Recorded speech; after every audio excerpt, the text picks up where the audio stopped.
What's up, guys? Welcome back to episode 6 of the Cinematic Boys Reviews. Of course, we got Bilal here. Say what's up to the people, Bilal. How you been doing this weekend? I've been doing good, man. How you been doing, bro? I've been doing good, busy, getting ready for Doom Part 2, unlike you who's seen it. Hey, Oh, man. Lucky so, bastard. Hey, so, yo, stop attacking me, fam. so if you guys didn't hear, we got a guest on today. So you guys don't know this guest. He's on TikTok or anything. He's one of my personal friends. His name is Sammy. Sammy, introduce yourself. Nice to meet you, Tell him what everybody. and tell him what you do because you're going to school for film. Yeah, so I'm currently at University of Wilmington studying film. I've been working on my own projects recently in experimental narrative field. And yeah, I just worked on some projects on the side. I did a Goya ad. I was an extra once and ate shit in front of Elsie Fisher during a pool scene, the lead actress from 8th grade. And so, yeah, Oh, she's I in the just, Texas Oh, Chainsaw Massacre new movie. Yes, no I way, remember. really? Yes, the one that was on Netflix. She's the one Yeah. of the sisters on there. I need to watch that. I haven't seen that one yet. don't watch it. Yeah, it kind of looked rough, so I was like, I'm gonna keep myself clean from that. But So, yeah, that's pretty much it for me. And next time I'll have a TikTok or something down here because I feel out of the loop right now. oh, definitely, we gotta get you in the TikTok and everything, Sammy. So, guys, if you don't know, today is going to be one of the best reviews so far. We are reviewing Dune Part 1 by Denis Villeneuve, of course, our sixth Denis Villeneuve movie. And this one, I love this movie. And of course, after watching this, I am so ready for Dune Part 2. So if you got some little context behind this movie came out in 2021, I think October 22nd it was, because it came out a week after Halloween Kills came out. I specifically remember that. But this stars Timothy Chalamet, Rebecca Ferguson, Zendaya, Oscar Isaac, Peter Jason Skarsgård, Momoa. Jason. Oh yeah, Jason Momoa in this. Yeah. Josh Brolin. This cast is And stacked. that's Scar. I cannot say his name. Skarsgård. Yeah, Bill I did. Skarsgård. Not. No, Peter. I said Peter Skarsgård. Their dad. Is it Peter or Bill? I thought. No, Bill's the son. Peter's But the is Bill dad. in it? Wait, No, Bill's not in it. I thought. That's just Wait. Peter. Who's Okay, Bilal. Vladimir? Wait. Let me look. I think it's Peter. It's not Peter. It's gotta be Peter. Bro. It better Does be. that look like Peter, bro? Oh wait, that's Dylan. does that look like Peter to you? That is Peter Skarsgård. He plays the Baron. Is that really Peter?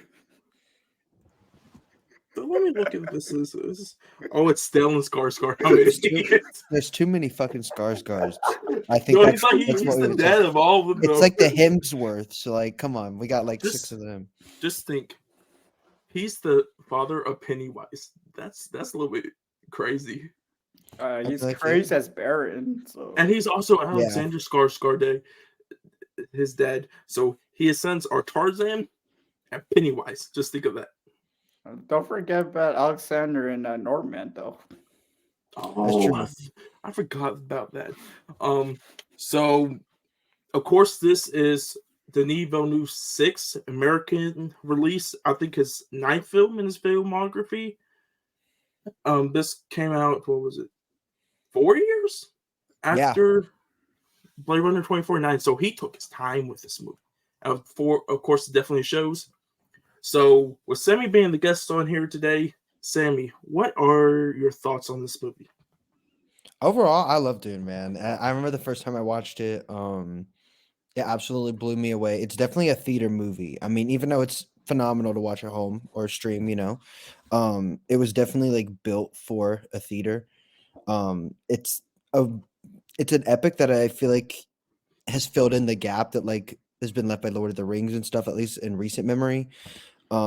Especially considering The Hobbit ended up not being as amazing as it was. I feel like for me, like it kind of fills in that hole. And it's really interesting to finally see like a faithful adaptation of something that literally influenced all of sci-fi film, at least to some degree. And just seeing like where everyone's influences come from throughout the film. Easily was one of my favorite movies of 2021, and just rewatching it recently, I kind of forgot how much I loved it, especially in how artful it is, because I don't remember it being like that, at least from first view. Bilal, what are your thoughts on this Um, movie? I really like Dune Part One. I love Dune Part Two a lot more. Spoiler, sorry, my bad. Anyways, He's getting me hype, man. He's getting me hype. but Dune Part One, first of all, like visually stunning. I love the soundtrack.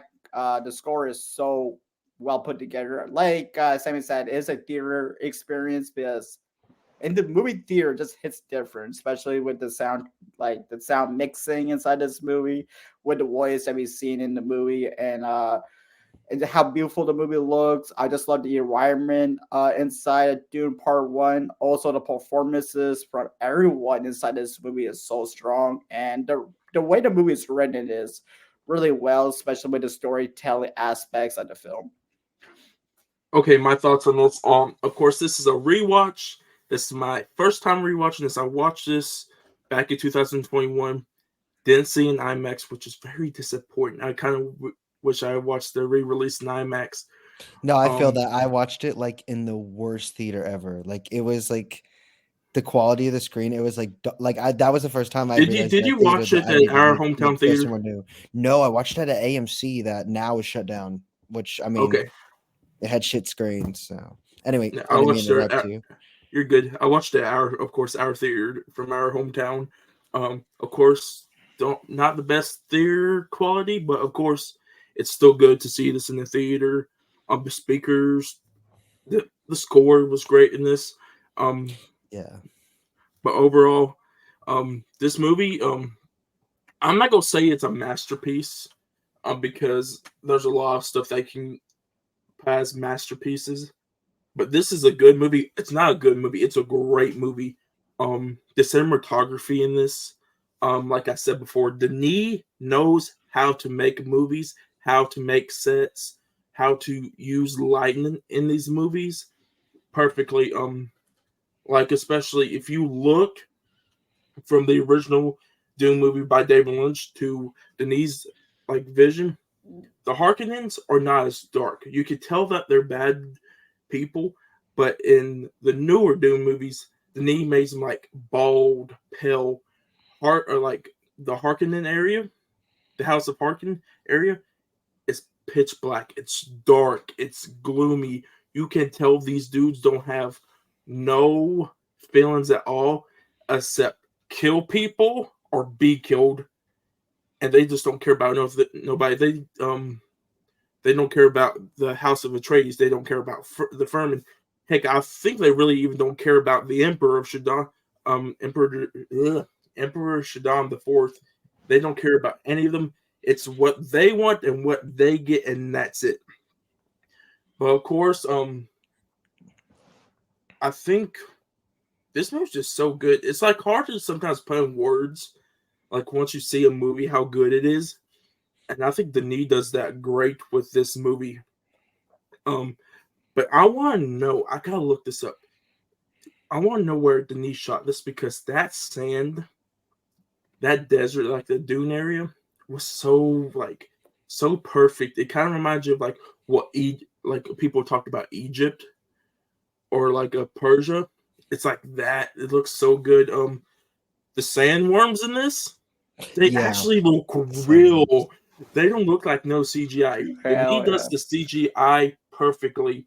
Um, I've heard people complain about not having a lot of action in this movie, but the action that we get is awesome.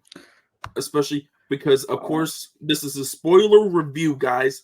Um, especially uh, like when what we said. so I figured out where this movie was shot. It was shot in the deserts of Jordan and United Arab Emirates. I Ooh, always want to go those countries too. Damn, that's crazy. Yeah, no, location scouts went off in this movie. Um, yeah, I feel like a big thing I really like about the style of this movie and the way he like builds the world is that he very much shows like there's very much an expansive world within the design of everything, the lore of how humans have evolved, or specifically like with the House of Atreides. But I feel like as you watch the movie, it's very like nuanced. Like it's very like Renaissance era based. I feel like a lot of like the artwork, the way like certain scenes are even framed, like especially the first thing that comes to mind, like you said, spoiler warning, um, when Paul's father dies and they lay his body and he's like kind of draped out on the table. To me, it's Yeah, almost like a Renaissance painting, whereas like I feel like other filmmakers wouldn't have gone to that level of detail and like artistic like minimalism that he has with a lot of the design. Like everything feels like it's enough. There's never like too much. It's never like super flashy sci-fi. It's very like it's very like minimalistic and intentional. And I really like I just really like that, especially considering like the world of sci-fi that we're in now and how it's evolved. And it's very much like, oh, you have flashy things and this and that and different terminologies. And it feels like a lot of his world of sci-fi is very grounded.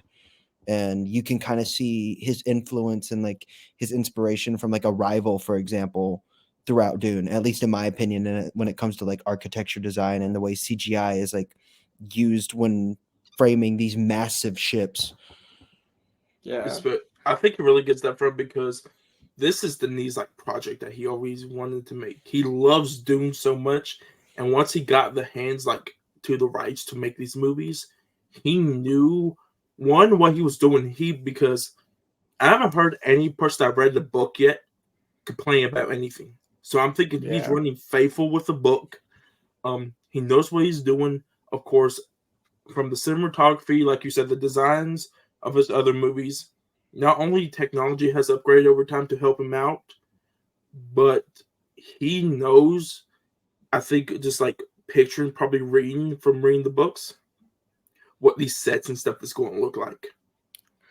Also, like I love the shields, like the armor shields. Oh yes, The way that they're like blue and then they turn red when they're like somebody hits them. It just feels like a little nice touch. Also, especially when they use those shields when Paul was training with Gurney in the beginning, and that bond between those two characters was so believable. Like you could really tell that Gurney cares about Paul in that situation and wants him to become like the strong fighter, which was such a nice little touch.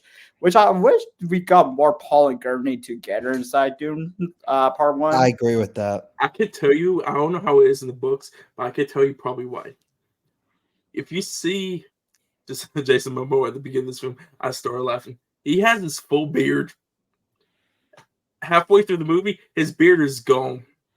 I'm like, was he like filming for Aquaman or like I the didn't Snyder notice that. Cut at the time? Yeah, at the beginning, he Is has that his full true? beard. Yeah, I he don't does have know. a beard in the beginning when I was wondering because remember Snyder Cut came out a little bit before this, so I actually. was wondering. Speaking of that, I love the foreshadowing because you see Paul having a vision of Duggan dying. And then Yeah. that foreshadowing, like near the end of the movie, that actually happens. I like that little foreshadowing that they do with like the dream sequences a little bit. And I like how they Okay. follow through in the first movie. Because kind of like we were talking about earlier, where like I feel like some of the movie kind of plays off of trying to set up the next movie. That's something I was anticipating for the next movie the first time I saw it. And then when they fulfill it at the end, I was like, wow, okay. So I don't know when things are gonna you know what I mean? Like it's very much I feel like it's a very tight script, even for being a setup film. Like it knows what it wants to show you. It knows what it wants to introduce, how to introduce it. And I really like that it doesn't hold your hand. It's very visual and how like you were saying with the shields earlier, they're not like expositioning like the hell out of it to the audience. It's very much like you see them fight, you see him turn on the shield, and now you understand how it works for the rest of the film whenever they fight. There's no questions, there's no over exposition. And I think visual storytelling is a massive, massive deal, especially in a lot of like Hollywood film now, where sometimes can be like I love Christopher Nolan, but he can get very exposition-y at times. I feel like this style of filmmaking for Dune really benefits it and like pushes the film throughout. I agree with Yeah, that. because there was what was it on Twitter this week? Some people are complaining. oh yeah, Denis Villeneuve, he don't punch much dialogue into his movies. But like what you were saying, kind of like with the shields, we don't need to explanation about how these shields work. Like you see Paul and so who's Josh Brolin's character? Gurney. Grundy, yeah. Once you see them turn it on and once you see them fight, you automatically know. It's like you don't because it's kind of like these movies. Like everyone says, "Oh yeah, it's a bad movie. There's too much dialogue. There's too over explanation." But then you go around and then you're like, "Oh yeah, there's not enough dialogue in this." It's like stop complaining and just watch the movie. Yeah. Also, I must say, Paul's character arc is like his arc is like try and find his true identity, and you really see that build from like the beginning to the end, where the final battle happens, and you see him with you finally sees Jenny, who he is dreaming about, and having that final battle and kills who's the guy he kills in the end? Like, I Oh, don't know. I forgot his name. like what's his name? I forget. This is so off. This is how I am like with Game of Thrones too. Like you say something, I'm like, God damn it, dude. I remembered his name when it was happening, and Yeah. now I'm just like out the loop.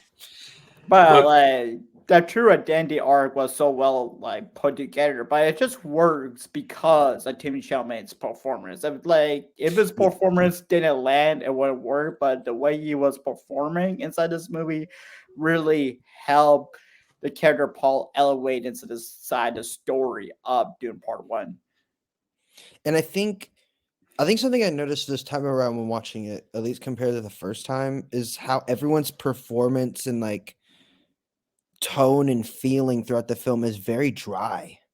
It's very like they don't really have like a happiness or a sort of like feeling of joy in what they're doing or what they have to do Yeah, or that it's for them. It's more of like a duty, yeah, exactly. at least to everybody. And I think it's interesting, especially considering how I think when a lot of people look at the first film, they don't look at like the timeline. It's like 10,000 something. Yeah, And it shows, I feel like it kind of shows humans at a point where it's like we've evolved, we've grown to be massive intellectuals who understand different languages and arts and are a fully formed human, but yet we don't care about anything because we're repeating history over and over again. And I yeah, feel like the movie has lots of themes of like humans just repeating the same actions over and over again. But it's interesting seeing once again that it's like the influence for everything. You know what I'm saying? You watch a movie and you're like, okay, that's Avatar, that's the X-Wing. Like, you know what I'm saying? It's just like I feel like you find so many amazing things, and I love how the movie kind of knows that and it utilizes that without being like, hey, we're trying to influence ourselves based off of the movies that we influenced. exactly. Yeah, but I also loved like how Paul was luring with the projectors, and like one of the things was the sandwalk, and that was like foreshadowing the end when like Jessica and Paul had to do the sandwalk to avoid like the rhythm to attract those big ass worms and And also I just feel I feel like we were talking about earlier, it's like it's show don't tell. Like him watching this and like we get to understand, okay, they're not just walking in a desert like every other sci-fi movie. They have to literally navigate it in a specific way or they don't survive. I feel like this movie gives like Mad Max a run for its money on deserts and like how to interact within it. You know what I mean? Like I feel like it's I so got Mad rich Max in Fury it. Road over no. That's true. I'm so ready for Furiosa Oh, me too, on the man. We gotta outside. talk about that too, man. That trailer sold me. Oh I'm yeah, like, hell yeah. And we're yeah. back, baby. It's been almost 10 years I know it's again. crazy, bro. Yeah. okay. Oh, Bilal, you got something else because I'll let you talk, man. Me and Sam have been talking a lot. Yeah, my bad. I just start going. Man. I will get your guys' thoughts. The boxing. Oh yeah, the box scene. It's I so really like the way they good. started. Yeah. Like Sammy said, like when I first watched this, I was just like watching movies every week. It's like the biggest release, go see it. like I was in film talk, I was not taking film seriously. It's like the most popular movie, go see. Okay, if anybody talks about it, okay, I seen it, I could talk about it. I didn't take it as serious as I did now, but like rewatching this, I learned so much. Like at the beginning, everyone knows that Paul is the Messiah because everyone they're looking for the Messiah, but everyone knows Paul might be the Messiah no matter what. The Harkonnen people do, the Furman do, some of them do, some of them don't. And of course, I think the Atreides they know, but I think what it really does, um, is because that boxing, Lady Jessica was supposed to have a girl, so Bilal knows about this. I just know Yeah, about this for yeah. context. So the original plan was to make the perfect like Messiah before Paul became it. Um, was that Paul was supposed to be a girl, a female. Fade Ralpha, they were supposed to have a kid, and that was supposed to be the Messiah.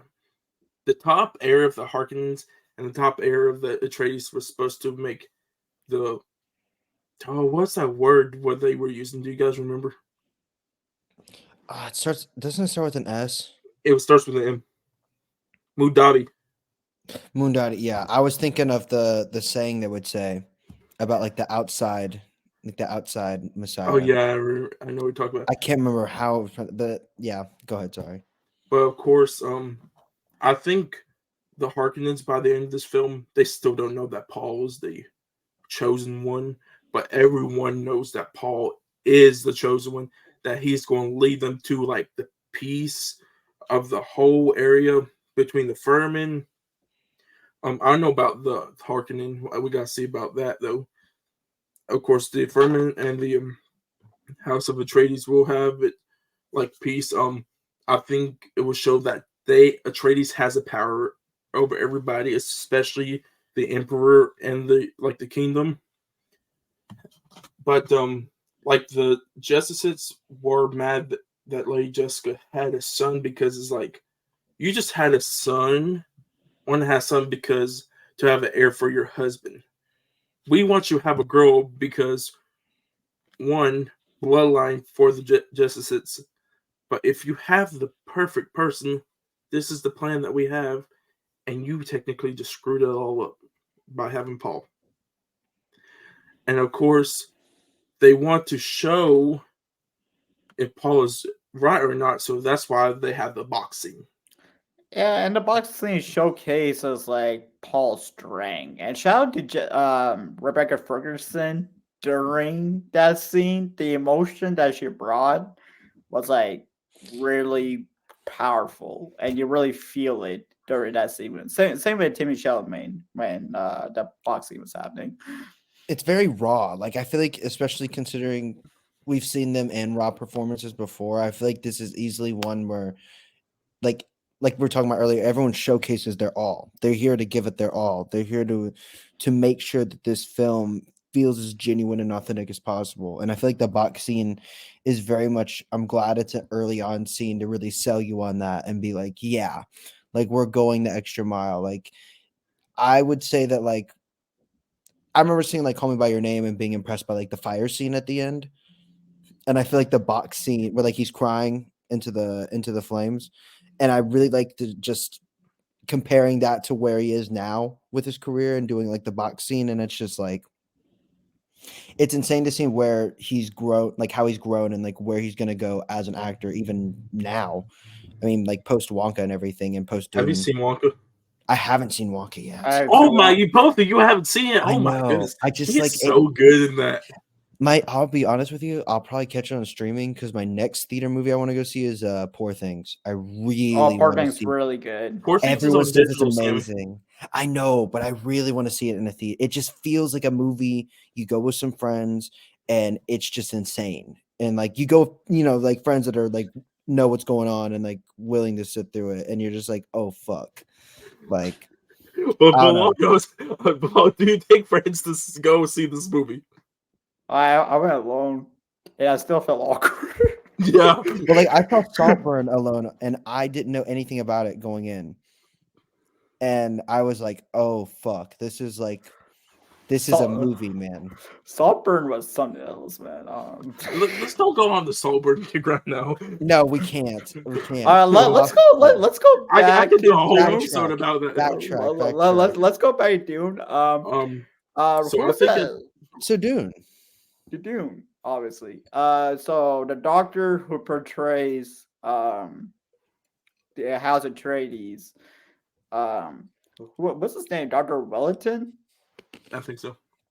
Anyways, the way he portrays the House Atreides and gives that poison tooth to what's Oscar his Isaac. Oscar Isaac's character? What's his name though? I can't. God. Duke Bro. Leo. Duke. We came prepared. Dude. There we go. Duke Leto Oh, it's Duke. Okay. Dude. Okay, Duke I'm just gonna say Duke. Because Atreides. that's a long name. Anyways, the poison Duke poison tooth scene with Duke when Baron that scene was really cool. It was well played out. That's what I was trying to go to. There we go. Finally got it out there. I'm a personal believer that that's Oscar Isaac's like top 3 roles, at least so far. Like I feel like it's small, but he does so much in it, and I feel like compared to like, I just like that they chose for him to be a father figure that like Paul looks up to, but he isn't like puppy dogging him. You know what I'm saying? Like he's very much like he understands that like he's an adult and he's gonna do his own things, but he's very like I feel like a lot of movies you have this trope of like you're supposed to be the Duke, you're gonna be the next one, you're gonna be the king, and you have to do this, and like that's a conflict. And this movie kind of takes that stereotypical conflict and like flips it. It's like, okay, well, actually, you're you, son. I believe in you. You're gonna do what you're gonna do. And I feel like just from the start, like that sells me on him as a character, especially up until his death, where you're like, it hits, you feel It it. does it, yeah. And yeah. Also, shout out to the saliva joke during the movie too with Jason Momoa. Yeah. Wait, I what? feel like Jason Momoa is easily like one of my favorite parts of the movie. And I'll be real with you, I completely forgot he was in it. That sounds terrible, but like The way I'm talking about the spit scene. No, I forgot about the whole entire scene. So when Javier Bardem spits on the ground, I'm like, oh, he just spelled the kid. No, there's more. It's a sign of courtesy. I'm like, what the? Also, shout out to Dude when he says smile Gurney, and then Gurney's like smiles like I am smiling. That little joke. I love that. Josh Brolin was good in this. He really, yeah. I love Josh Brolin. It's rare I I just- see something that I don't like him in, you know. That's it. I love when he spits. Josh Brolin's like, just puts the sword up there right through him. He's like, I'm like, that whole scene was funny. I think I like it's got- wait, I like that they had a little bit of humor in it, a little bit, Yes. touch of humor. It's not overdone, but it's like a little bit to keep it like a little laughter because it's a really serious story. So having a little humor has like a little nice touch to it. But what you you're can gonna keep say on going. something? No, yeah, you can keep on going if you got something else to say. Also, the way Duggan died, bro. Oh my god. Yeah. That hurt, bro. Because I really thought they weren't gonna do it in the first movie. Like I was sold. I was like, they're setting him up for the second movie, and because I've never read the book, so I don't know how the story goes. And then it happened, and I was like, fuck. Yeah, like even when Paul was like screaming no before, like, but like shout out to Jason Momoa, man. He was like kicking ass, bro. Like his action scenes were so good, dude. And I think that go ahead, sorry. Also, like we forgot about the whole battle when that whole battle with like Gurney, like kind of get lost in it. Like we think he died, but then we saw Dune 2 trailer and he's like still alive. But And you're like, oh wait, how did he live? Like yeah.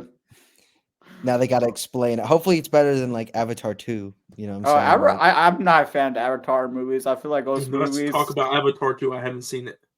I'm just, what? I'm Yeah, I just haven't seen Avatar 2 yet.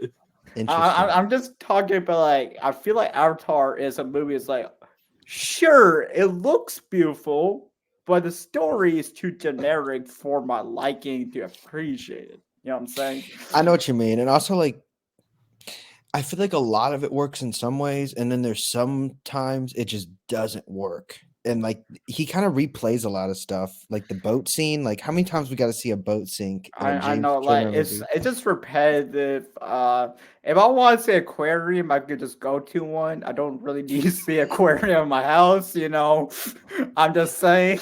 Yeah, that's a fair point. That's a fair point. But So is that it for you guys' thoughts? Unless you want to add something, Sam. No, I'm trying to think. I had something. okay. I literally remembered. Actually, let's talk about the narration in the beginning by Zendaya that sets up the film really well. You want to- Oh yes. Yeah. I like that the film is so centric on Zendaya.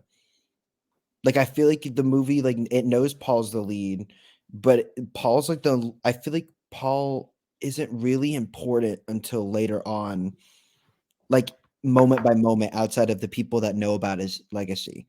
Like he's very focused on Zendaya.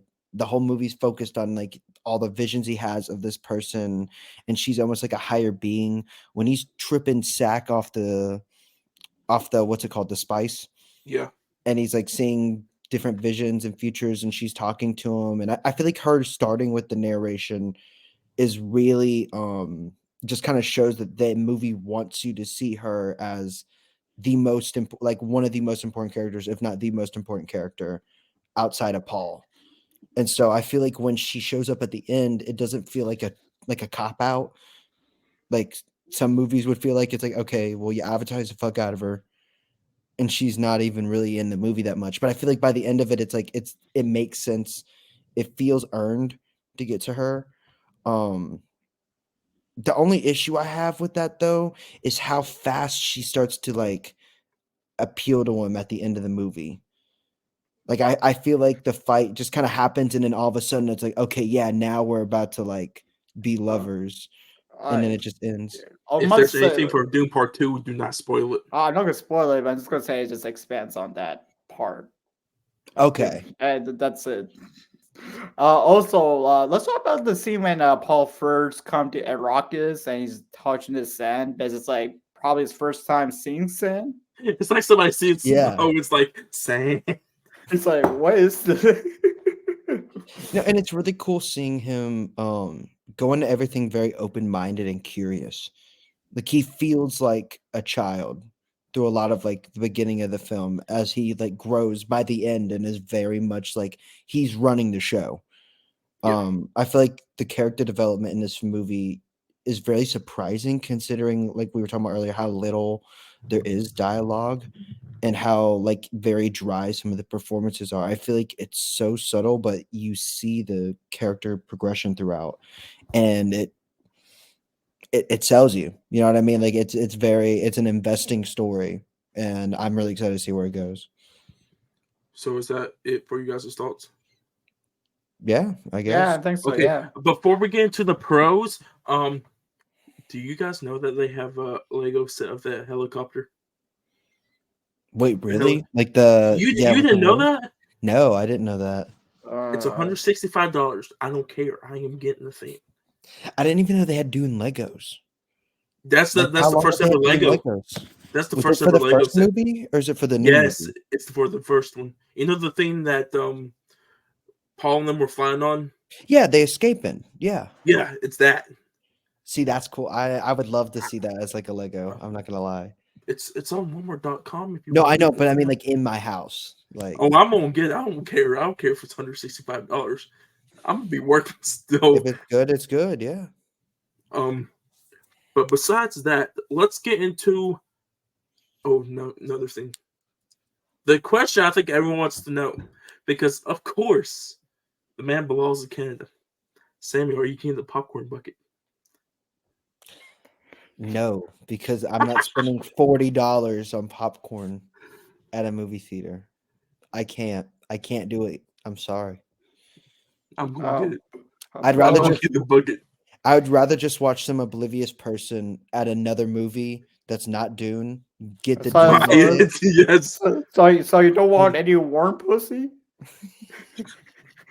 I'll just see someone using it during Madam Web and like That's what I was about to say. which that was a train wreck. I don't. I'm assuming it Well, was- you should have been here for that. that was the best way to spend Valentine's Day. I went with my roommate. I and we have a went and lot saw of it. fun with it. It's a bad movie, but I have fun. Oh, I laughed. my I ass enjoyed off. the hell out of it. I don't care. It was at least funny. Even like and when they show you everyone at the end like fully dressed up, I wish I didn't see it. It gave Dragon Ball Evolution a run for its money. Like it just You really like beat my mood with that because I really want to see that movie. I've been saying want to see that. you movie hadn't since seen it. I've been wanting to see that movie since I was like 9 years old. I haven't saw it yet.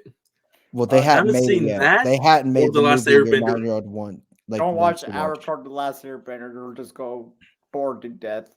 M. Night Shyamalan failed every one of us in Like, that moment. Not in general, but in that moment, he failed every one of us. most hit or miss director working 2 days. M. Night Shyamalan. Like when he hits, but when he misses, it's bad. It's really bad. Yeah, Speaking I'd of M. say Night, him and like Guy Ritchie. speaking of M. Night, we might be doing some reviews because Trap comes out in August. He has a new movie coming out.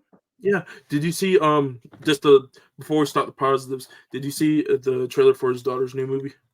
No. It's coming out. She had the new trailer just came out today. What's it called? Watchers. The Watchers. The Watchers. I'll have Yeah. to watch the trailer. I don't Okay. watch trailers. I He just don't. go in. He You just going blind. Yeah, he didn't see. I'm like that. He I'm didn't like see that with Dune a lot Part of 2. movies now. I'm like that with a lot of movies now. It's Like, so they much either better. catch the trailer. Yeah, especially if it's like it's an actor you've really like enjoyed and you didn't know that they had a new movie come out kind of deal. That's one of my favorite things recently where I'm like I see like an indie movie or something I wouldn't typically go see and I hear good buzz about it and I'm like, okay, like talk to me. That's how I saw Talk to Me. Like I would have never gone and saw Love that Talk to movie. Me if it wasn't just for like random like internet buzz and then I went to go see it with some friends and was like, guys, they did telling it. you. This is telling the you, Sammy, one.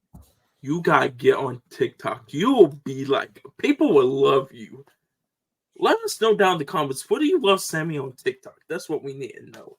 Because I already know people will love you on TikTok. I'm going next week with Aiden Ross on Kick if anyone's interested. Aiden Ross next Thursday at 8:00. I'm meeting him in a warehouse for $2 million. Sounds like something weird. But let's get Oh no. He got scammed by Playboy Cardi in a warehouse like a month ago. Are you serious? Yeah, he showed up. He waited 6 hours for him, had $2 million for him, a Ferrari, and a private flight back to his hometown. And he showed up, said, hey, didn't stay for the interview, tried to take the money, and then they like had to shut down the interview. You know, I love how we were talking about doing that. We just like go straight to this. Yeah, and now we're done with this bullshit segment that Let's has get- nothing to do with what we're talking about. Let's get back on track, guys. Okay. So The pros. What? Positives. The Positive. positives of Doom Part 1. We're already at 40 minutes. Hey, yeah, I love it though. You guys gotta love it. Sammy, give us your positives. Like I was saying earlier, I feel like it's a very like while it's like cinematically driven very well, it's very artful. It's very it very much knows like what it wants to show and like what its world is, even if it's very mysterious in some ways, or it wants you to like kind of visually interpret or figure out what's going on. I think something that was a major positive for me in the film is how it handles its combat. It still doesn't feel very super evolved. Like it's still like there's very like weird supernatural things like the voice that they can do that's kind of like the Jedi mind trick ability it's they a little bit have. creepy that how they say that too. It's like woo. Or like the shields. Yeah, go ahead, sorry. Speaking of voice, watch it at IMAX. Maybe jump so many times because you don't expect it. It comes out and over. It's like, Okay. You're shaking your seat a little bit. You're like, ooh. But I feel like the movie does a really good job of like not being super flashy. Like it is flashy, but it's not very in your face about it like other sci-fi movies. Like you'll see an explosion and it looks like an explosion. A lot of the combat is very like hands like hand to hand combat or like with weapons, and it's not really like laser guns or anything like that. You know what I mean? It's very much it's very grounded in how it approaches a lot of his combat, especially for the ending fight. Because I feel like it's interesting that they chose for the film to have its big climatic fight that's like everybody's been waiting for to happen right in the middle of the film, and it ends with this very like one-on-one like proving yourself kind of match. I feel like it also just makes the whole feeling of the film and where like the themes are going even stronger. I think one of the lines they said at the end was like, um, is it take a life, you like lose your life? Yeah. And Yeah. like that's the logic behind like Paul and like him earning, even though he kills the man, it's their way of him earning their right to be one of them. And I think choosing to do that as a finale versus ending it where everything goes to shit was a very strong choice, and easily is one of the biggest highlights of the movie. I remember the first time I watched it, I was like, that is such an interesting way to really like close all this, especially considering how much now we're open to and how much there still is to come. Okay, Bilal, what are your positives? First of all, I feel like this movie is like beautiful, but it's beautifully shot with context behind it, especially with the characters, like you said, with the shields, like having those shields be like a key aspect of the combat. Also, I love how stiff the combat is. It's not like doing too much. It feels like more realistic approach to combat. You have that realism inside of the film. The sound mixing design, especially with the voice, is so strong. The emotions hit when they want to be hit, especially when Paul's dad, Duke, dies. Also, the sequence where Paul is with the sand and he's just yelling at Lady Jessica. You just feel those emotions. Same with the boxing where Dakota mentioned before. Also, having that mystery element, especially with the dream sequences, basically don't know where ghost dreams are going to go inside the film. And once we find out, it's just like so well put together. Also, the score, like I said before, is so nice. And also, like I said, the performances, uh, especially with Rebecca Ferguson and Timothy Chalamet. Uh, Powerful performances. They pretty much brought their heart and soul to these characters. Also love Duncan, Jason Momoa just bringing that little comic relief that really worked for me. And another highlight is definitely, like I said before, Timothy Chalamet and Josh Brolin's chemistry is so well inside the film with the little scenes they got together. Same with Oscar Isaac and Timothy Chalamet. That father son relationship was so great. Because the father just believes in his son no matter what he goes through, which is a nice little touch. But obviously, the best chemistry inside the whole film is Rebecca Ferguson and Timothy Chalamet.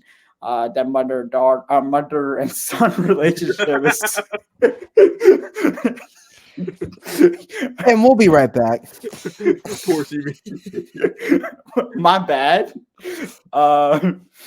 Anyways, her chemistry is phenomenal throughout the full runtime. Also, the battle sequence, and Paul's dream with the shields when Paul is like murking those guys in the dream segments was super badass. Also, that betrayal sequence with House Atreides was so good. Especially with also we haven't talked about the sandstorm scene near the end of the film. Yeah. I think that's That whole sequence is just absolutely, I don't know how anybody can envision that and capture it yeah, the way they that, did. that whole sequence is mind blowing. And then Baron Wellmore thinks they're dead, so he like it leads up to the second movie thinking they're dead, but reality they're alive. And the way that Paul is having that final battle with that guy and earning his place with Sadea's people inside the film, that was perfect way to cap up the film and set up the second movie. So my positives for this, the cinematography, of course, like I already said, shot perfectly. The fighting, I love the fighting in this. More of a kind of like a karate. It seems like, hand to hand. It's not like the big action fighting. It kind of reminds me more of like John Wick, how the fighting style that is in that movie, which I love. The other thing that I love, I'm a big Michael Bay guy. So Oh I like his god. big explosions and everything. But I You're in the like the explosion. minority. I like the explosions in this, but it's not like his. Like how his is like over exaggerated and stuff. Like the explosions in this was good, and the need to like overdo it, like when those little bomb things were going off into like the big carriers when the Harkonnens took over the area. That was nice.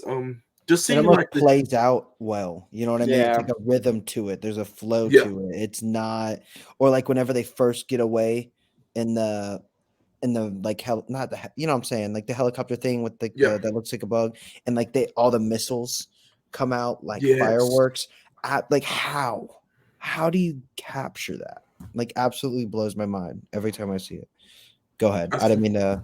You're good. That you brought up a great point. That is a phenomenal scene. No, like you said, I don't know how he shoots these scenes, but he does.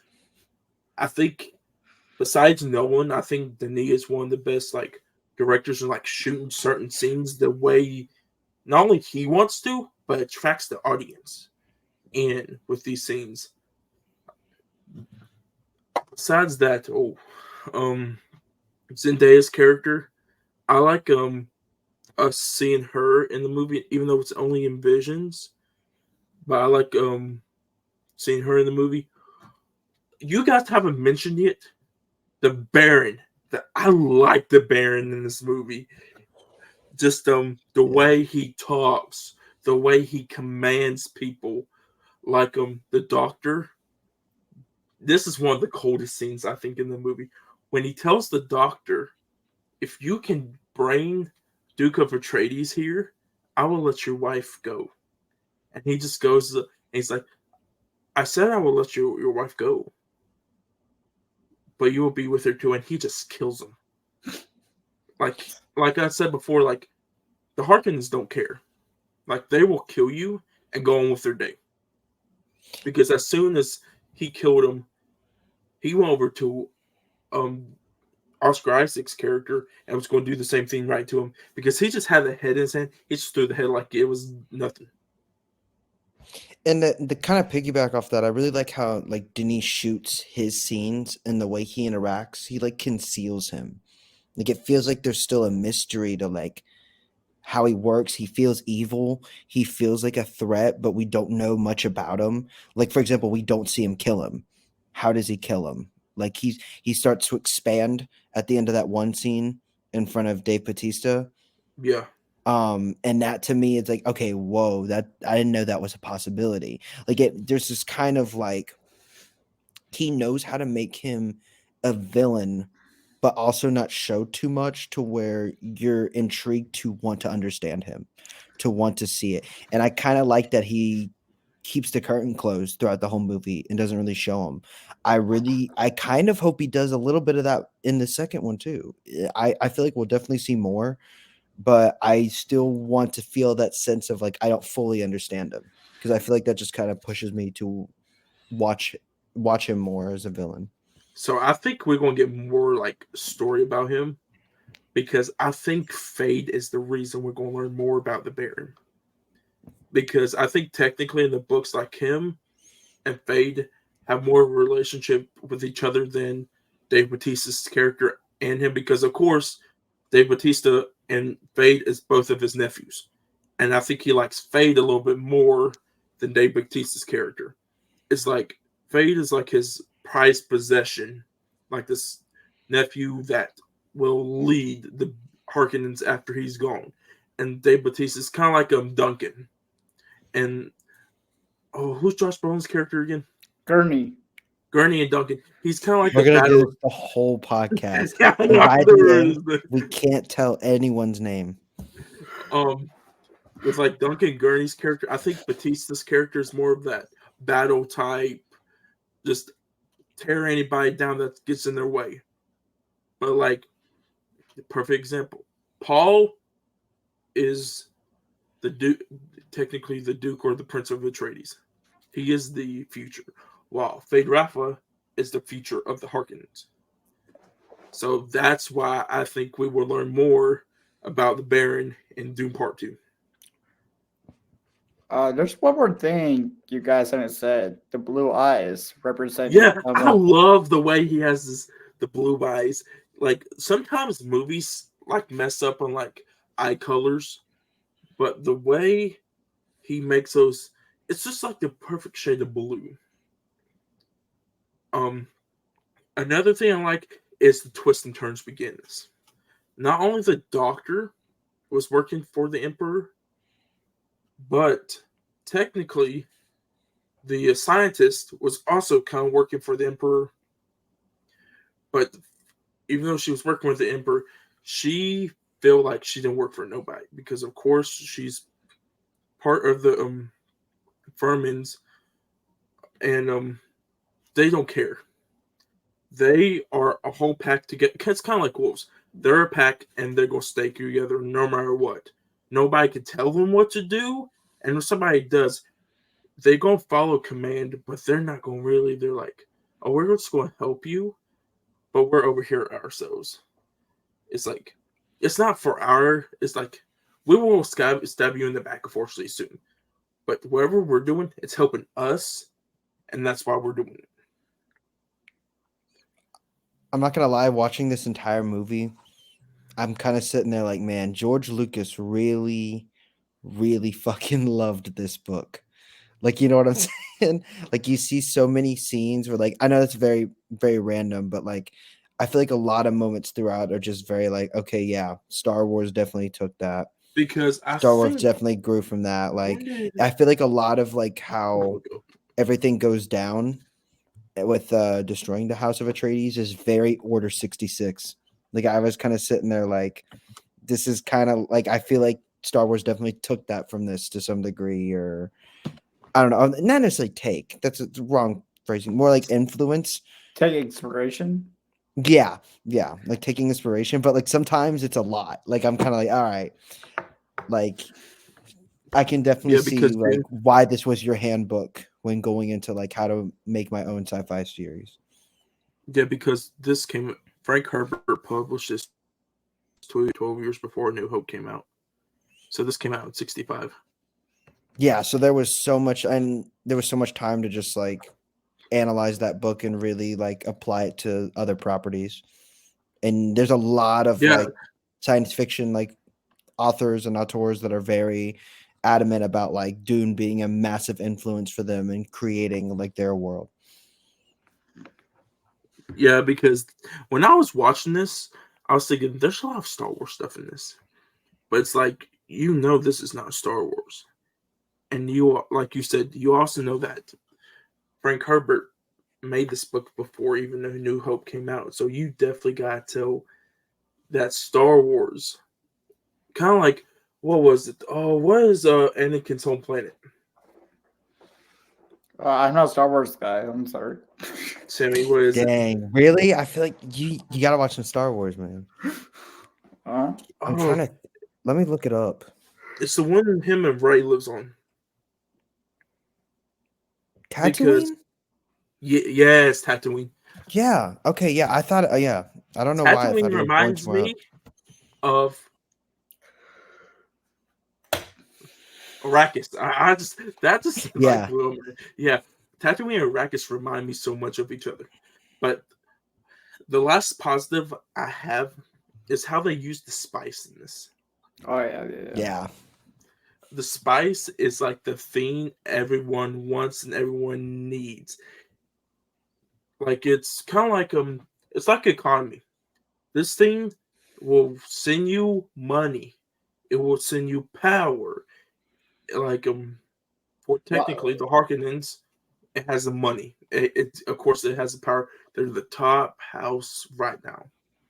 The Atreides, they want to use it for money, but they want to share it with the Furman also.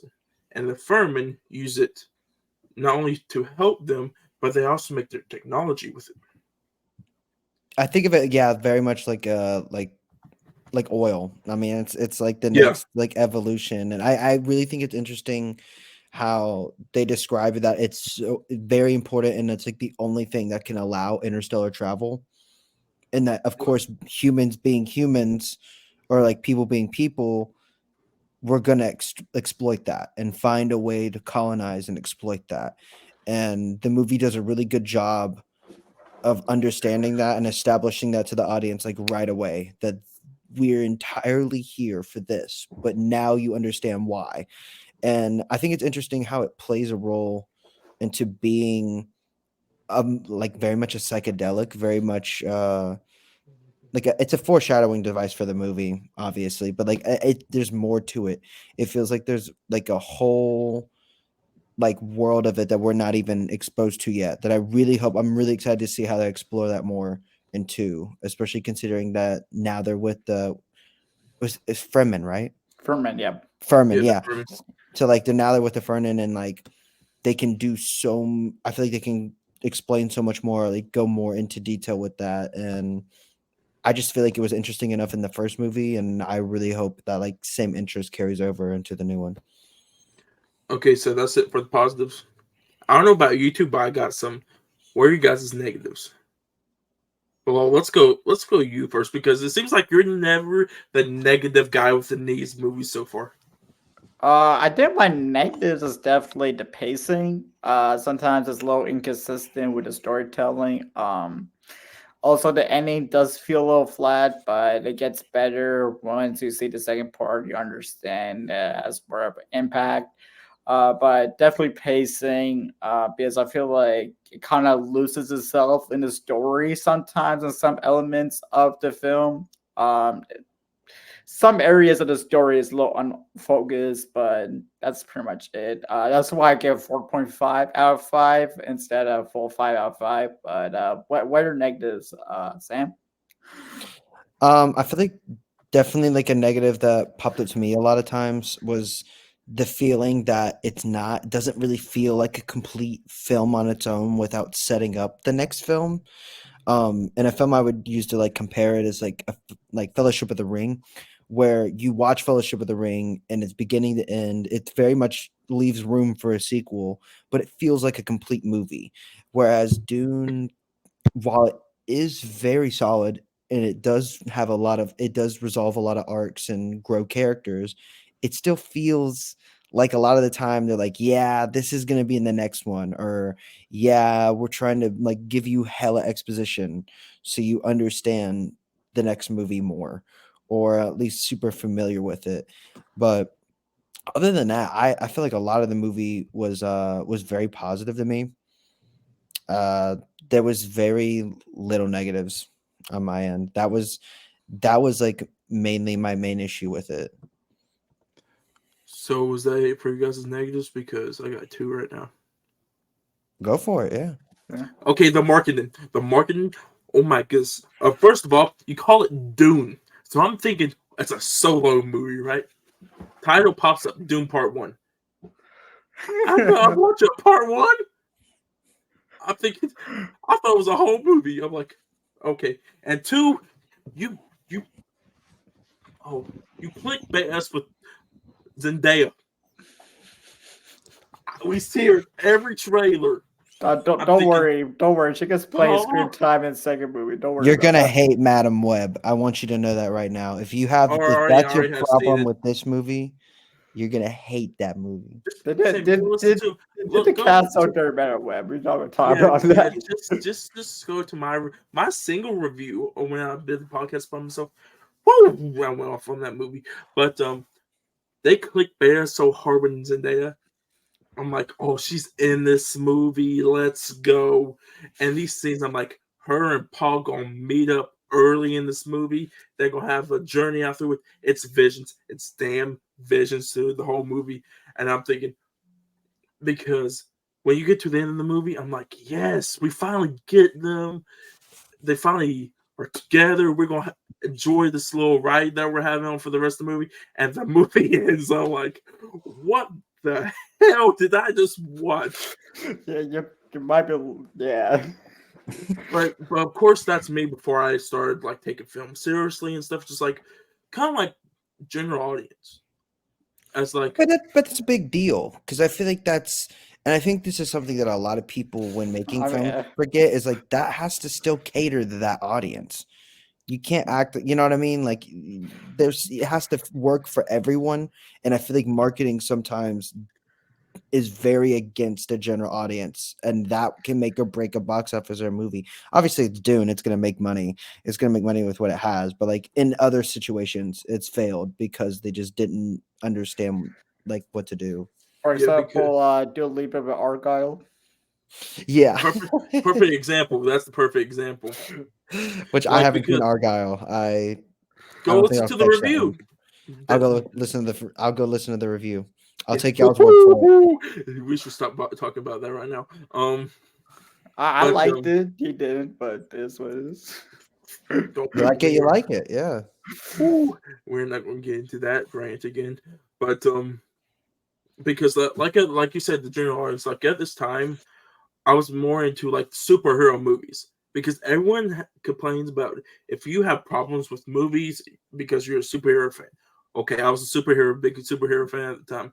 I was a big Halloween and horror fan at the time. It's like I didn't like get like this nuance of like big sci-fi films like the part one, part two, because technically the part one, part two films you get at the end of like a franchise, like Hunger Games. Technically, Fast. I don't know where the Fast and the Furious is. Fast and the Furious. Lost of the Furious. Flock, Fast and flack, someone Like call Vin Diesel. like Harry Potter, Twilight, Hunger Games. It's like all these movies are part one. Divergent. Technically that's not supposed to be a part one, part two, but I'm still a little bit mad that they didn't make a fourth film because I watched that third film and I'm like, where's the fourth one? And I'm a Well, it little was bit pissed bad. about that. It was, It's it was, bad, I, but it's like I it kind of was want a the bad I kind of movie. want the end of the story. That's why I wanted. But I think Denis threw a curveball at us with this, except it being like because he could throw everything to us for this first movie and like with Fade and all this at the beginning and make this movie and technically make Doom Messiah part one, part two.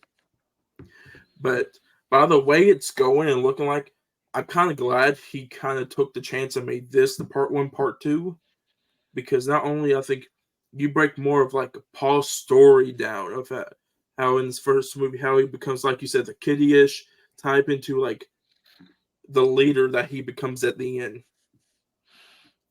But there's a day apart, and that's not only two negatives. That there's a day clickbait, and then the title, which they should have just titled as part one.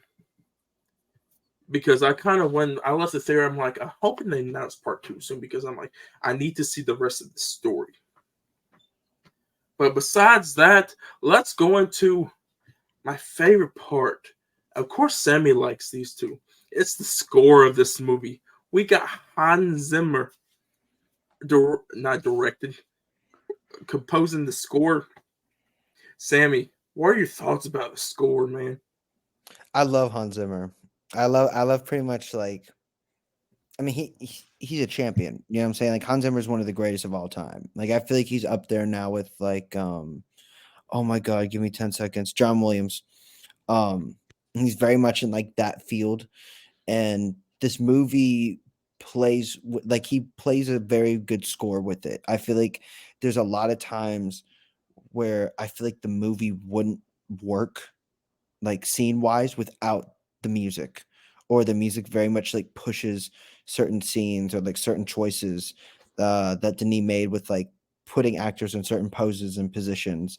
um and the score overall just it's very like, it's very adventurous, but it also knows when to like kind of play around and be experimental, especially in like a lot of the combat scenes where it feels like it's very loud and in your face and layered versus like other scenes where it's more of like a traditional like background score. Sorry, my mic was muted. You're Bilal, good. what are your thoughts on this score? Um, Hans Zimmer, eat the goat. The score was absolutely incredible. I'm not going, like, especially the score during the box scene. I thought that added so much layer to that scene and added so much emotion. Also the score when Paul defeats that guy in the end and kills him, and you have that epic score in the end. The score just elevates the story in so many aspects and just makes the movie feel so much more special in my eyes once that score just hits. Okay, now let's get into it. I'm a big score guy. You can ask Sammy when Oppenheimer came out. I was talking about Yeah. that score Yeah. all the way when we were heading back from the theater. So this score, I could give you 4 parts right now. 1, the box. No, actually 5. 1, the box. 2, when they go to Arrakis. I think that was good. 3, Iraq. Arrakis. It's it's Iraq. Is that my bad? I thought you were saying a joke. Well, I'm not even gonna lie to you. Hey, it's a joke. It's Iraq. Sounds like Iraq. Yeah, Iraq, you know. Exactly. All Yeah. that. Sorry for the interruption, guys. I have a dog barking in the back. But back to this 3, when the Harkonnens can't, like, where was I going? When the Harkonnens, like, not escape. When they attack, there we go. When they attack House of Atreides, the score hits perfect right there. Like Bilal said, the ending. And 3rd, when the Harkonnens show up, I don't know what Hans Zimmer does, but he's cooking when the Harkonnens, like anything with Harkonnens, that it sounds like a growl, kind of like dark, eerie, scary, and I love that. But is that it for you guys for this wonderful score? Yep. I just gotta say the vocalist in the score when she like starts belting Oh yeah, like that shit makes you want to fight for the motherland. You know what I'm saying? I ain't Like, singing that. I feel like you can hit the note. I'm waiting on you. Okay. But Bilal, I am sorry.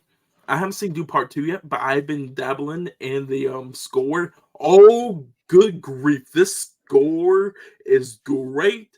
And Sammy, when we go and see an IMAX, I am telling you, we will be levitating off the seats. See, I'm There's waiting until I see the one movie. I gotta see it. there's one song I am listening playing on repeat right now because it's so good. Once it comes on, I might just pass out, man. I might just pass out from You this. get me hype. You get me hype for this Oh, screen. I'm getting myself hyped. Are you gonna be seeing this real quick question? Are you gonna be seeing this before we see this in IMAX?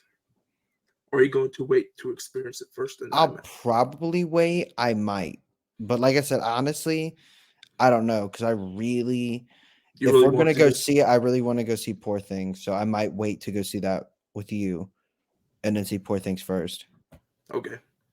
Because I am going to see this Friday. I am ready. Like No, I'm gonna yeah. see with you again, but it's Doom Part 2. One we got the later guys later on I'll tell you guys we got the podcast episode this Saturday, so I definitely want to get their review out for it. But it's like I've been waiting for this movie, especially like when me and you went to go see Oppenheimer. We saw the trailer. I've been hyped since then, and when they delayed it, I got so pissed. And I've been waiting since No, yeah, that we've all been moment. waiting. I feel like it's finally the time This is for this like movie to this be is out. the Avengers Endgame hype when it was surrounded Endgame. This is it. I don't know. That and it ain't all that for me. I ain't gonna lie. I love Dune, but in game hype, that was a time. I That think really there's was like a time. spurts. It's like Endgame had its spurt. Oppenheimer kind of had its spurt, but there's so many people like hiding in the woodworks right now that I didn't know like Dune and wanted to see Dune, and they're coming out and be like, "This is a great movie." That have already seen it, or like, "I'm hyped. I want to go see this movie." I'm like, "Okay," and then I've been hearing some people like, "I want to see part 2, but I haven't seen part 1 yet." That's I'm a like, lot of people I've talked to. A lot of people just missed it, and I don't really know why. it's COVID. You gotta think of Yeah. 2021 is the year after COVID. Also, they also put this on HBO Max and theaters. You gotta think of that too. So Well, a lot of that's why I was confused because I felt like when it came out, it was a popular movie. I remember like everyday people I talked to all the time, and just in general, like film people too, where everybody was watching it, whether it was streaming or in theaters. And then now that I've been like talking to people about going to go see it, they're like, "Oh, I haven't even seen the first one," and I'm like, I thought because everybody was on it, man. you can ask Bilal in a lot of the comment sections and like our mutuals reviews. A lot of people are saying like, "Should I just go see part 1 before seeing this?" It's like, yeah, it goes like see part Um, 1 before seeing this. Because comments pay. Oh I'm yeah, like, no, oh my yeah, god, bro, but we've stop. been getting into those comments. But besides those comments and us talking about the score, next thing let's talk about is our rating now 5 stars. So Sammy has got a letterbox. That's another thing I'm trying to get him onto. Oh I my Um, know, I gosh. know, I know. I've been slacking, man. Like, and I oh, think it's you would genuinely love because I'm letterbox. surrounded by people all the time who are very in Letterbox, and I think I just haven't. So it's a lot of it's I a don't lot know. of your college people. Do they have letterboxed? Oh my god, there's people that like the way they talk about movies is a Letterbox review, and I feel like you can do two different things. You know what I'm saying? Like I Yeah, could talk to somebody about a movie and then I can go into review mode. You got to do both, man. Because I hear someone talk about a movie, I'm like, dude, you lost me.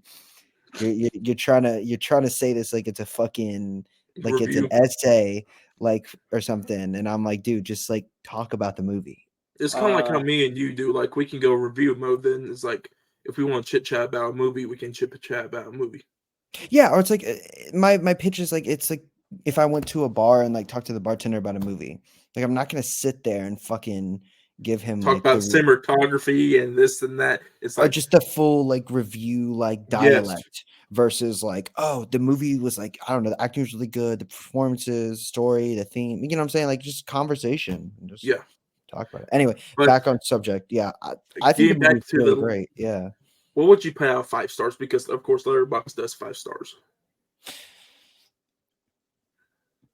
I'd say like a 4.5 because I feel like it's a movie, and the only reason I would say 4 over 4.5 is because I feel like it's a movie that while it's phenomenal, it doesn't really have much replay value yet. I never feel like I'm drawn to rewatch this movie very often.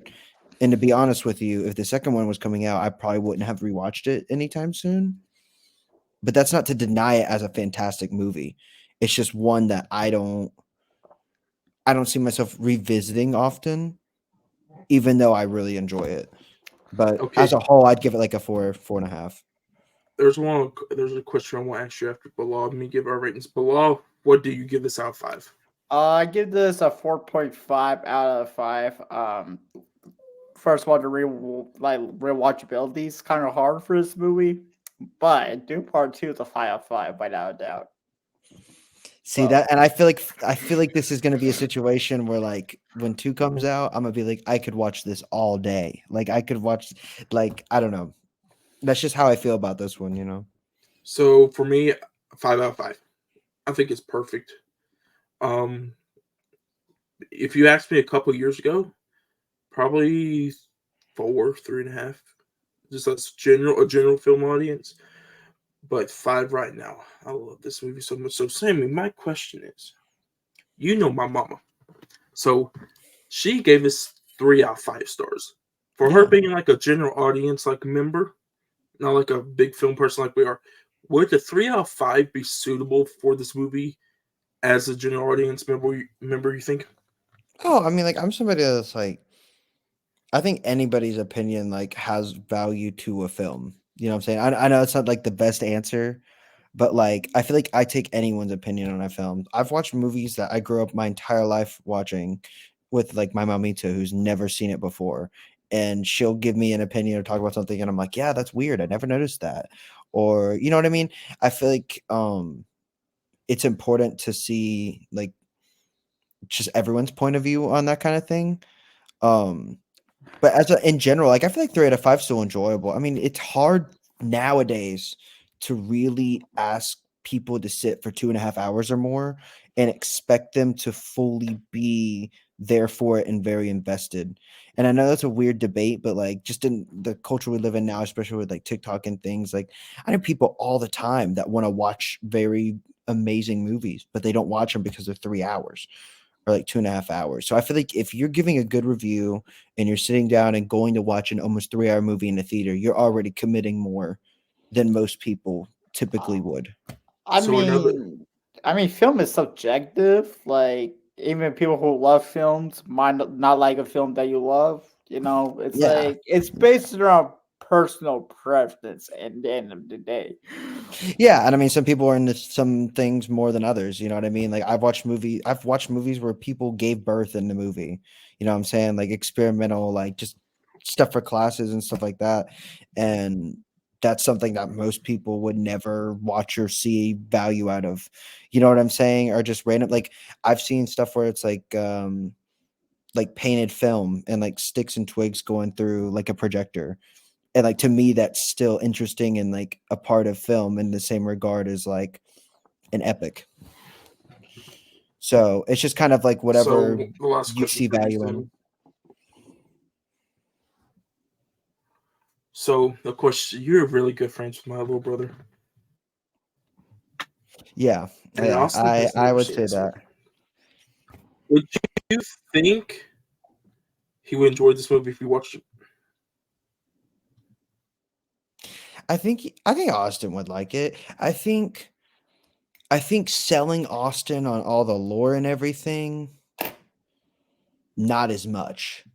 I think just like watching it one time, I feel like he would like enjoy the movie. For context, Austin's a person who like stumbles upon movies. Like he'll Yes, just he is. find random movies to get like he got into Italian cannibalism film from like the Oh 60s yeah, and he 70s loves over the like he loves like we were watching Cannibal Ferox and I was like, what the fuck? Like like this is like just a backstory on for you guys from my little brother. Big into horror. I mean, like this yeah. dude is like full horror. Like he I'm likes the Cannibal opposite. Holocaust. He likes Cannibal Holocaust. He has watched a Serbian film, and he says it's a weird, but it's like he it's not like entertaining, but it's like it's hard to say because those films are like so weird, but it's like you don't get bored from it. Yeah, and it's just like I don't know, your brother likes a lot of niche movies and like trash Yeah. cinema. Trash Oh, cinema, which no, I love some trash cinema. I love some like out there counterculture, like Adult Swim, like off the walls type shit like that. So so Beekeeper. Have you seen getting back, Beekeeper? I haven't seen Beekeeper. Is it so good? getting back Oh, into it's our so much fun. I love it. so I need to check it out. before we get back into our review, I just want to tell you, me and him were a couple months ago. We're going over like movies, like he was giving me suggestions. I am so embarrassed being a film talker. He said he watched the whole Godfather trilogy with you one time. Me?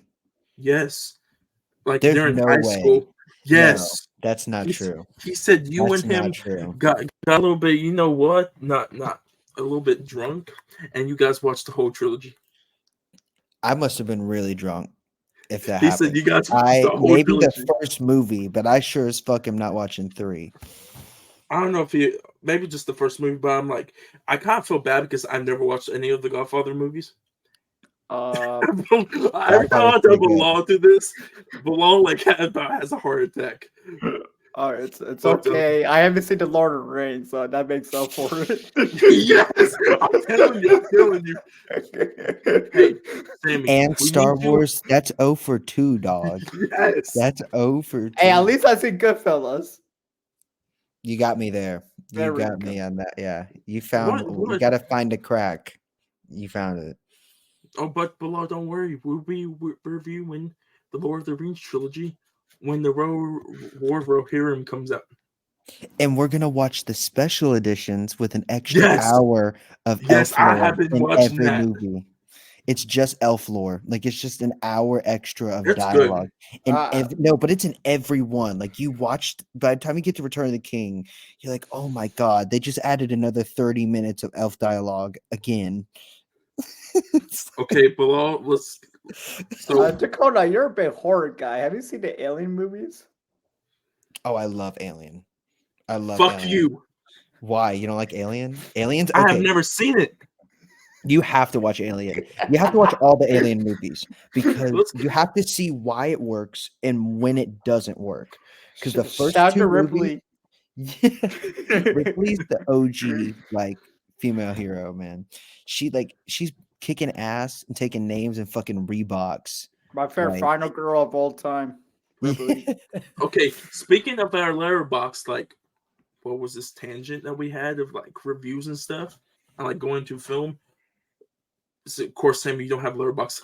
Bilal, you know what time it is to pull out your Letterboxd. Looking for reviews. Yeah, we're looking for reviews.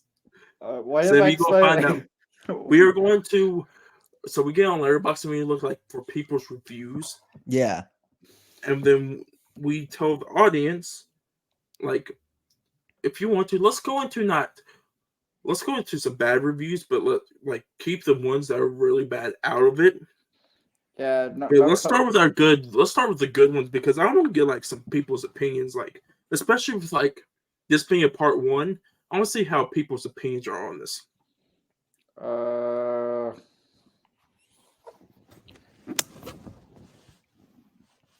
Highest reviews. Let's go.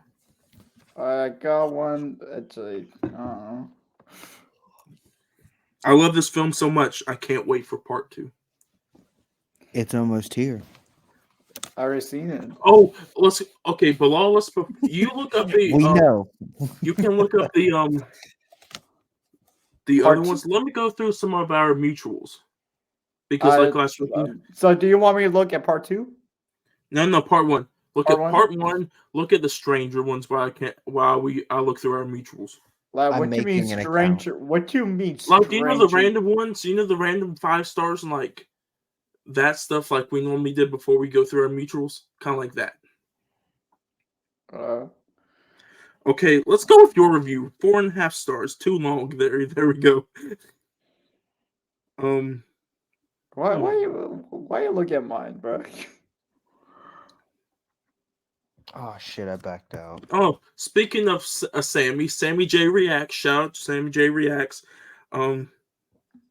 This is his review. 5 stars. Fuck, I'm salivating. I'm going to have a panic attack, and I'm going to leave to the IMAX theater.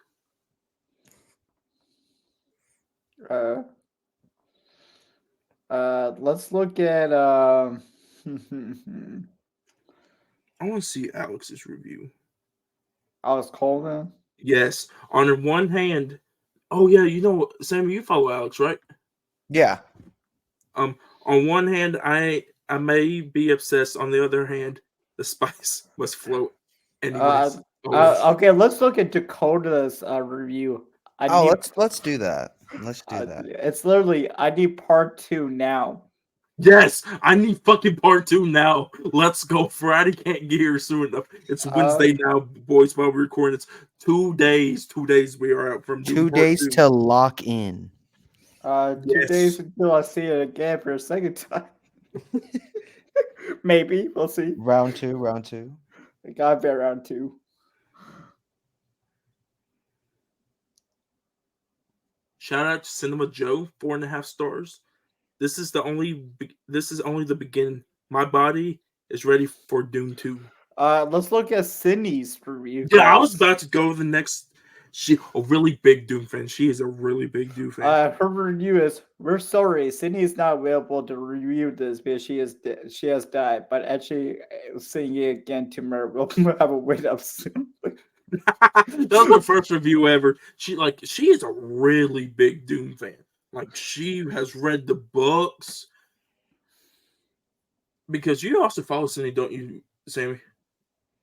Actually, I don't think I follow Sydney. I know I follow Alex, but I don't think I follow Sydney. Does he follow me though? Yeah, he follows you. I Oh, thought I that's- do. Wait. We're checking in real time right now. Oh man. Boom. Let's go. There it is. There it is. You just hear my voice in the background. After witnessing. Sammy, I will send you Sydney's profile real quick. But Oh, shout out to Sydney. She will be listening to this episode. Let's see. Well, Okay. why are you watching my video? Oh yeah, I'm laughing. I was getting out of it. Hey yo, why am I hearing myself? You know? Bilal, have you It's found any getting reviews, my better. guy? I'm trying, man. Try to find some good ones. There you go, Sammy. Lady do it. next to me played Candy Crush through the first hour and fell asleep. Why? I had no idea, but it's a 4-star rating though. Wait, I am following her. Never mind. Sorry, Let's Sydney. go. I was following you. Oh, you follow George, right? Maybe. Next review, Desert Power. That's literally it. Desert Power. Yes, I do follow George. I'm a beer And Desert Power.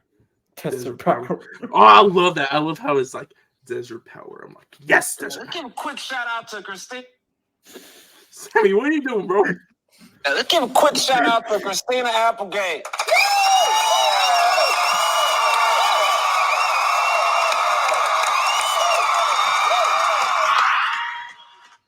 So what were you saying? Bilal, let's go into. Oh, I really don't want to do the. Let's don't do the negative reviews. Let's find 3 more. Well, let's do 4 more positive reviews. Okay. I got another one. Warm. That's it. Warm. Warm. Warm. It's scaring me. It's kind of scared me too. I kind of want to write one of those things. If you see Dune Part 2, you know what I mean. Here we go. George, he rewatched this. When did he rewatch this? 3 days ago. We so back. Yes, sir, we are.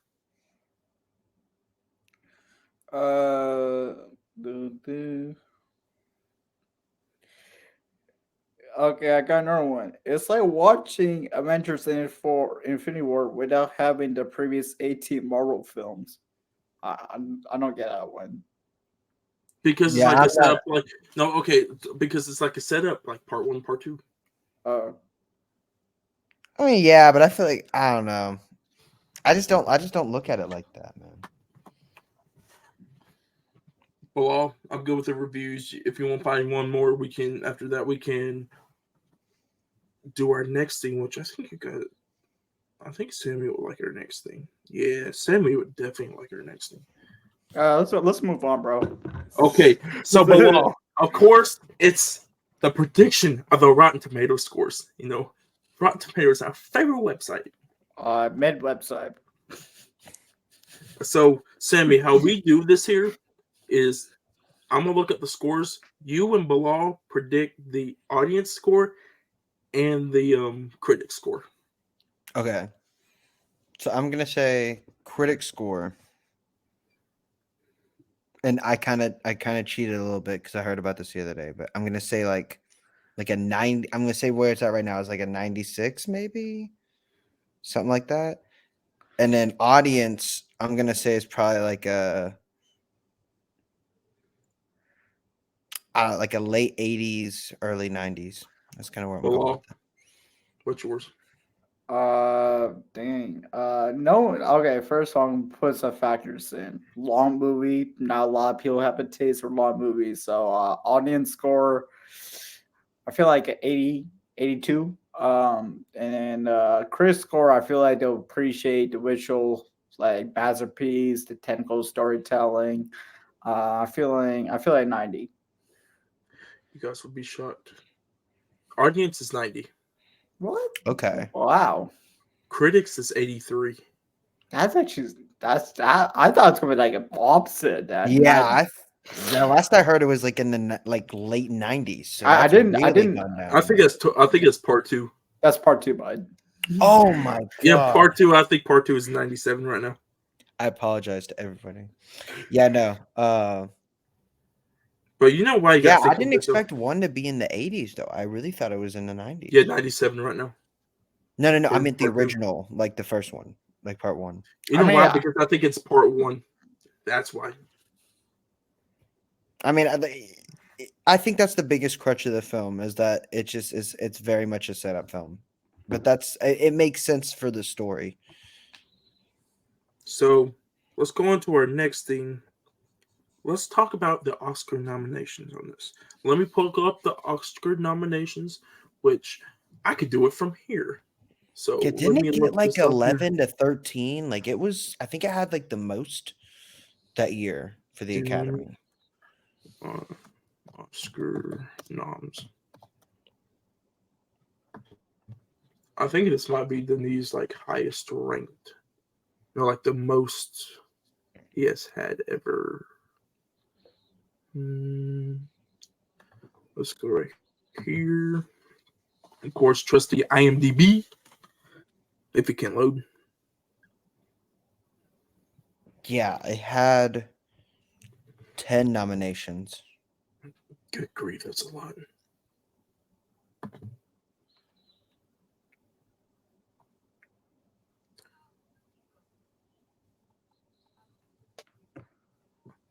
Is this going to load? I need it to load.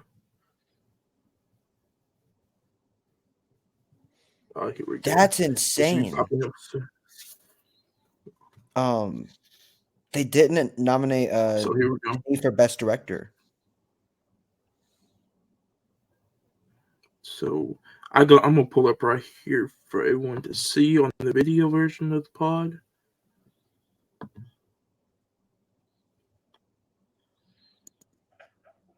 If it will let me. Okay, here we go. Tell me when you guys see it once.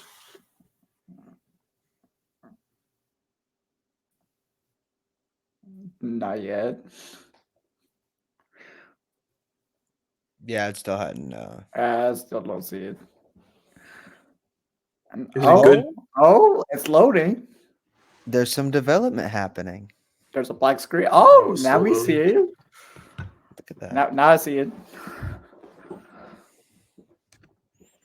Man, technology.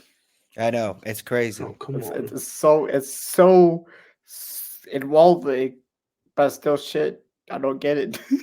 I can't wait till we Okay, can just of course, put in here- Soar what we're doing, and then it'll just make it. I just wonder, like, is there any tutorials? I wonder if there's any tutorials on how to write a worm like that in Dune Part 2. We'll have to find out. You know? Yeah, you never know. That's I want that as my transportation.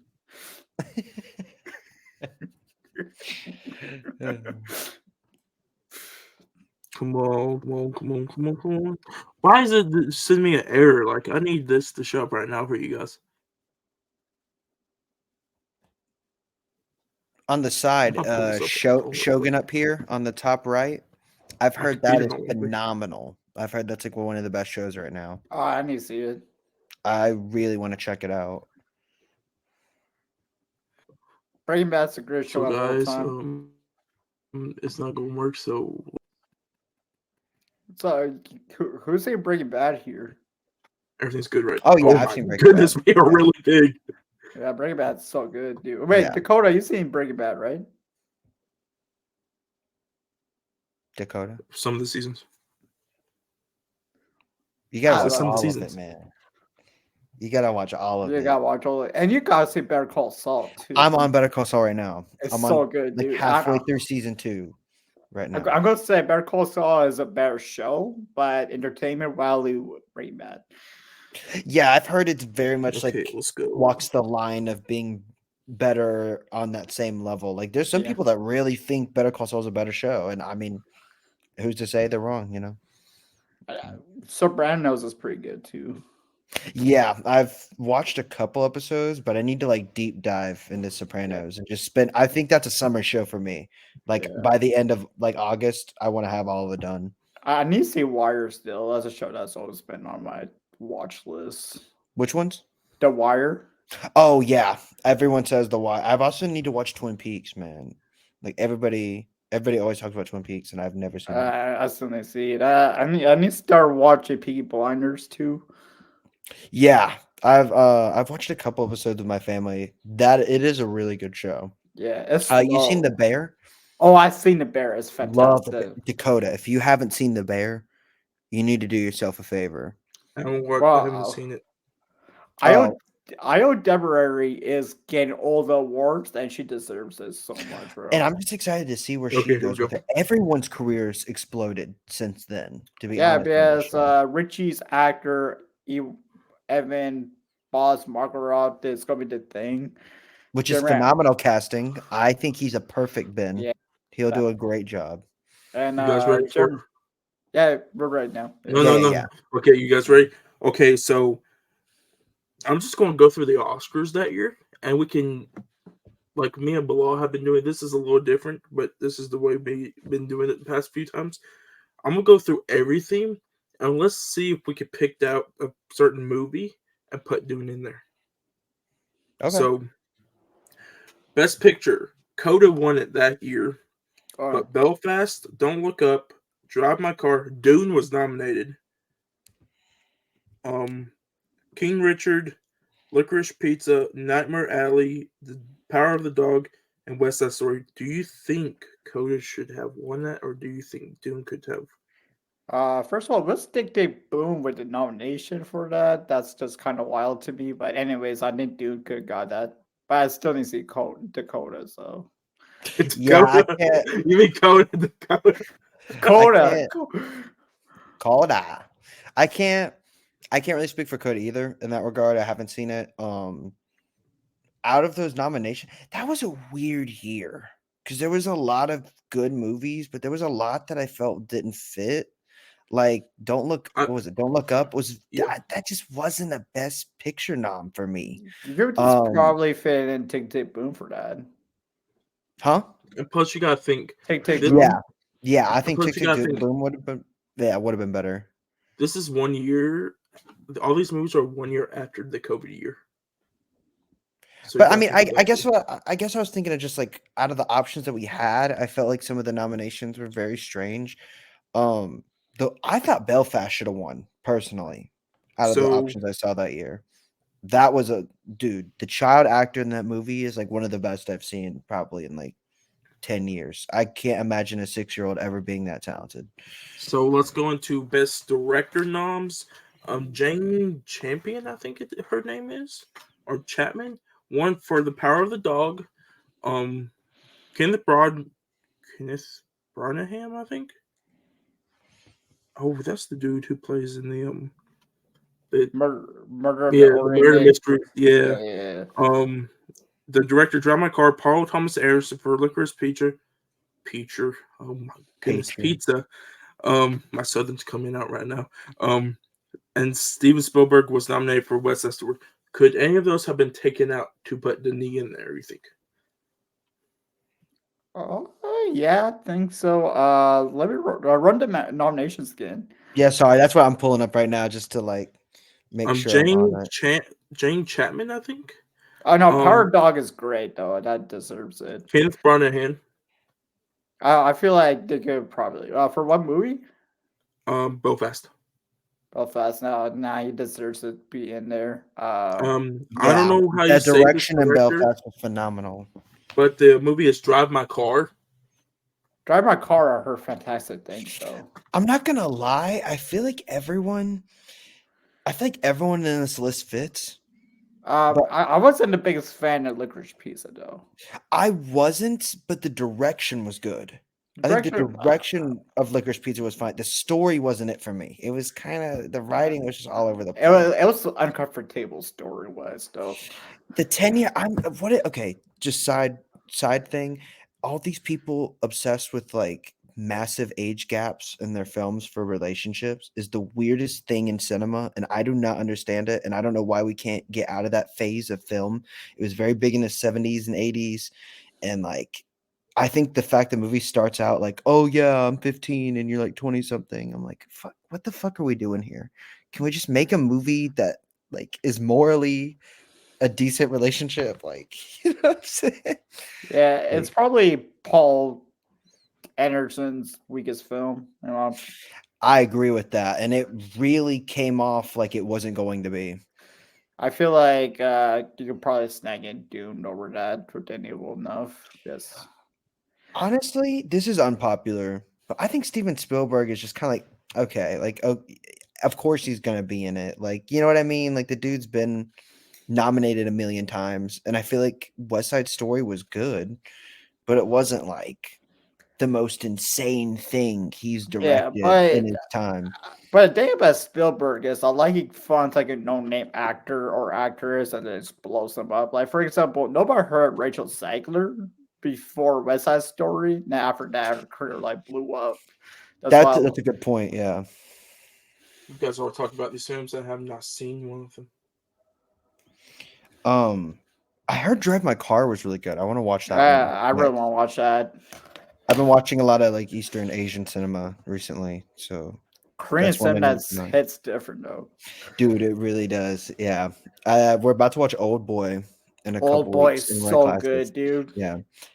I recommend if you like older, like Chinese film, check out I watched this one today. It was called Raise the Red Lantern. Sammy, have you seen I Saw the Devil? No. I Saw the Devil. Wait. I'm gonna write this down on my list, man. I saw that. What's it about? Like who made it? It's a Korean film that you know the actor in Old Boy, So Min Sing. He's in it. No way, dude. Wait, really?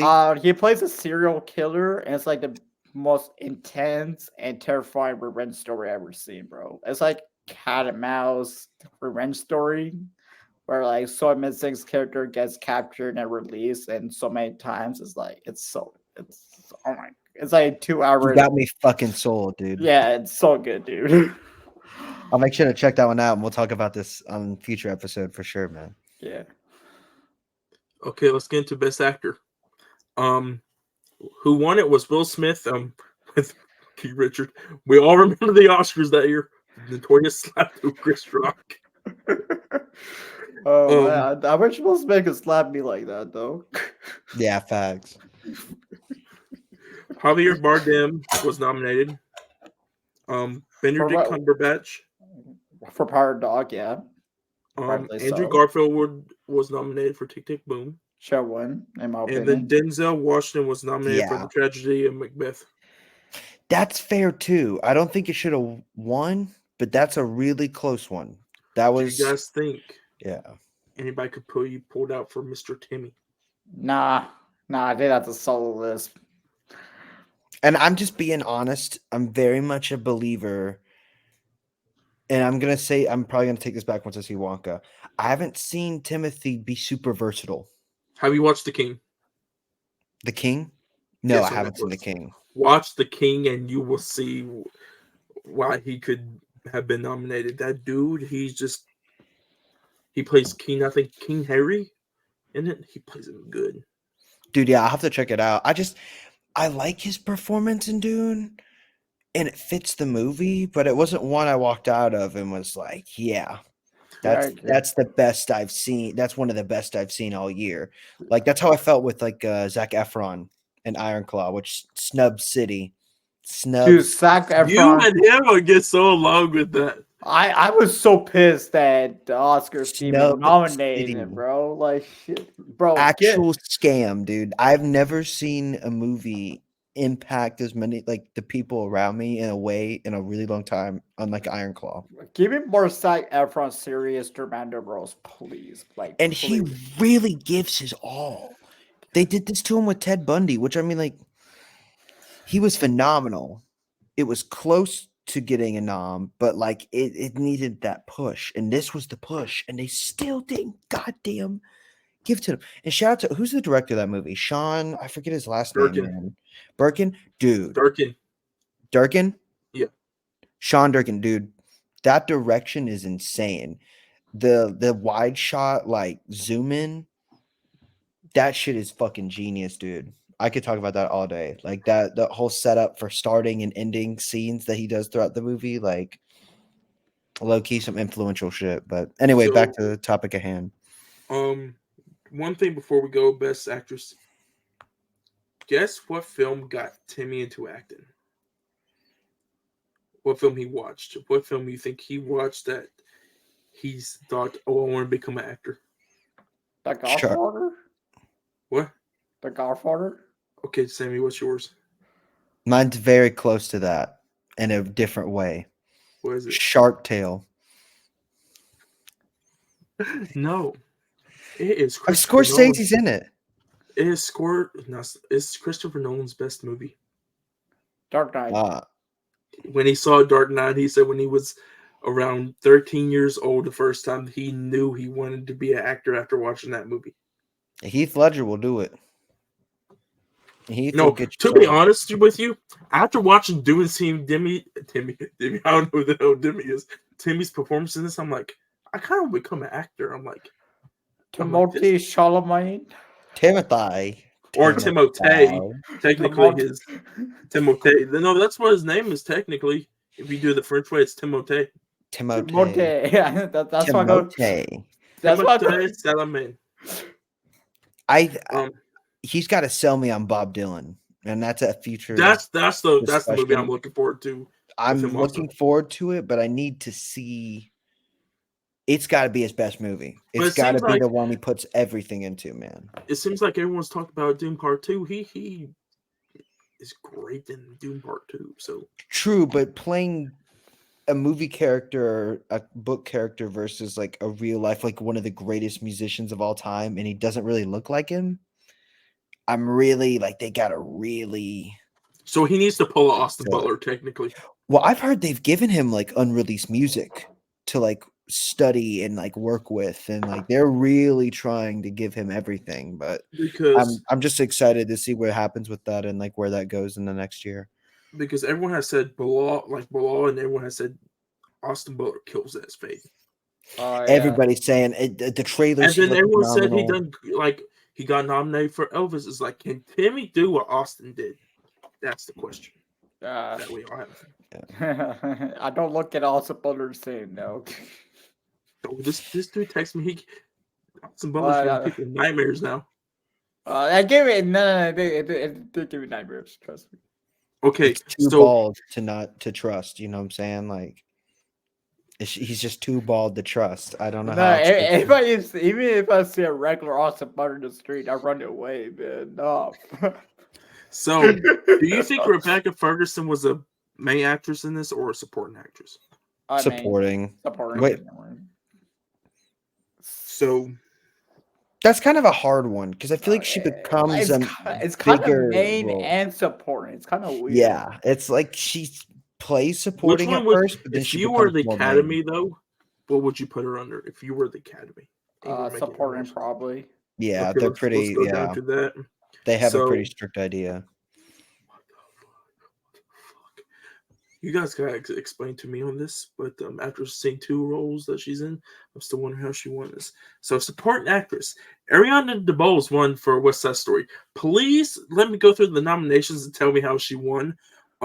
Jessica Buckley for The Lost Daughter, Judi Dench for Belfast, Kristen Dunst for The Power of the Dog, and then some Ellis Taylor for King Richard, which probably one of his daughters or something. So, do you think anybody could take that for Rebecca Ferguson at first? Honestly, I don't remember half of those movies. Okay, I'm gonna be honest. I'm kind of blanking on performances here. Ariana DeBose, how did she win it? Maybe West Side Story she was really good at, though. I remember definitely. After watching Argyle and ISS, it's like, why? Well, you don't judge a book by its cover. You gotta watch like the main performance of hers is have full scope. Ghost movies didn't really have a good story in the first place, so it's like it's hard for actor to express their chops of acting. And plus, it's Matthew Vaughn. We're gonna end it. End it Yeah. right Wait, here. Matt, Yeah. hey, Do not get me on this rant That's about like Matthew Vaughn. what the Kingsman, bro? I'll give you another movie that supports this ideology. Fant Four Stick, Josh Trank. Oh God. Chronicles good as You got shit. Chronicle and you got a phenomenal cast and a shitty director. Michael B. He Jordan, just both of them. He was a shitty director. He just did not know how to handle what he had, man. Man, Matthew Vaughn lost the sauce though. Right, he's a good director. He just lost the sauce a little bit. Yeah. So for best adapted screenplay, Coda won, but Dune was nominated. Do you think Coda should win, or do you think? Oh yeah, we guys haven't seen Coda. Yeah, But I heard that Coda is not that great. That there was just like thrown at a whole bunch of winners. So I'm thinking Dune should have one. Honestly, I don't want to say that without seeing it. I really heard Drive My Car had a really good script, but I haven't seen it. So I don't want to like say what I think would it be in that place. But a lot of people I talked to are just looking critically were like, that was one of the best stories they saw all year. So I feel like that definitely at least deserves to be in that category, at least from what I've heard. Okay, so we're just best original score. Dune won. Let's go. Hans Zimmer is the GOAT. Best sound, Dune won. Best production, Yeah. Dune won. Oh, best screen because cinematography, Dune won. Dune was nominated. Okay, The Eyes of Tammy Faye won. I heard But Dune just was because Stan nominated. Stain was really good. I still didn't see it. Was that the one with her and Andrew Garfield? Yeah. So let's keep on going. I think is that it? I'm really glad it won Best Film Editing because the editing in Dune is really good. Best costume, Cruella won for best costume, but I agree with that. Yeah, I agree with that too. Cruella's a good movie. I don't care what It is, and I think that even if you don't like the movie, you can agree that the costume design in that movie is phenomenal. Right, Emma Stone knocks it out of the park. She's been on a roll. She won one Oscar and decided to get cooking. You know what I'm saying? Like she hasn't made a bad movie in a really long time, I feel like. Okay, so we got two more left and done one for both. We got best film editing and then best visual effects. Best visual effects gotta be Dune, right? Yeah, no, Dune won it. All right, good. Yeah, compared to what it's nominated to, yeah, I mean, Spider-Man No Way Home. Freak Out was nominated. What okay. No Time to Die, like it's good, Shang-Chi. but it isn't like insane. No Way Guy? What's the last movie you said? Free Guy? Free Guy. I mean, that movie's fun. It is, but like the best visual effects, and then like Shang-Chi. I'm sorry, I love Shang-Chi, but best visual effects. Come on, man. I mean, the third act No Way Home. No Way Home. That's what I'm saying. Like it's average, but it isn't like when you look at the rest of the list, you're just kind of like, Dune was obviously like gonna win. Like at least in my opinion. 2021 was a good year for Marvel. The more you think about it, Sammy. It really was. It really was. Shang-Chi, Hawkeye was a fun TV show. I don't care what anyone says. Yeah, they had like Falcon and Winter Soldier. Like everybody's watching it. You know, WandaVision. WandaVision was like the best time to watch WandaVision. That was Loki, wasn't it that year? Or was yeah, that Loki was that also? Yeah, because it was WandaVision, Falcon and Winter Soldier, Loki, then Hawkeye. Oh, yeah. And What If was sprinkled in there also. And then No Way Home, like, oh man. Yeah. Oh, how do you feel about the nomination for No Way Home?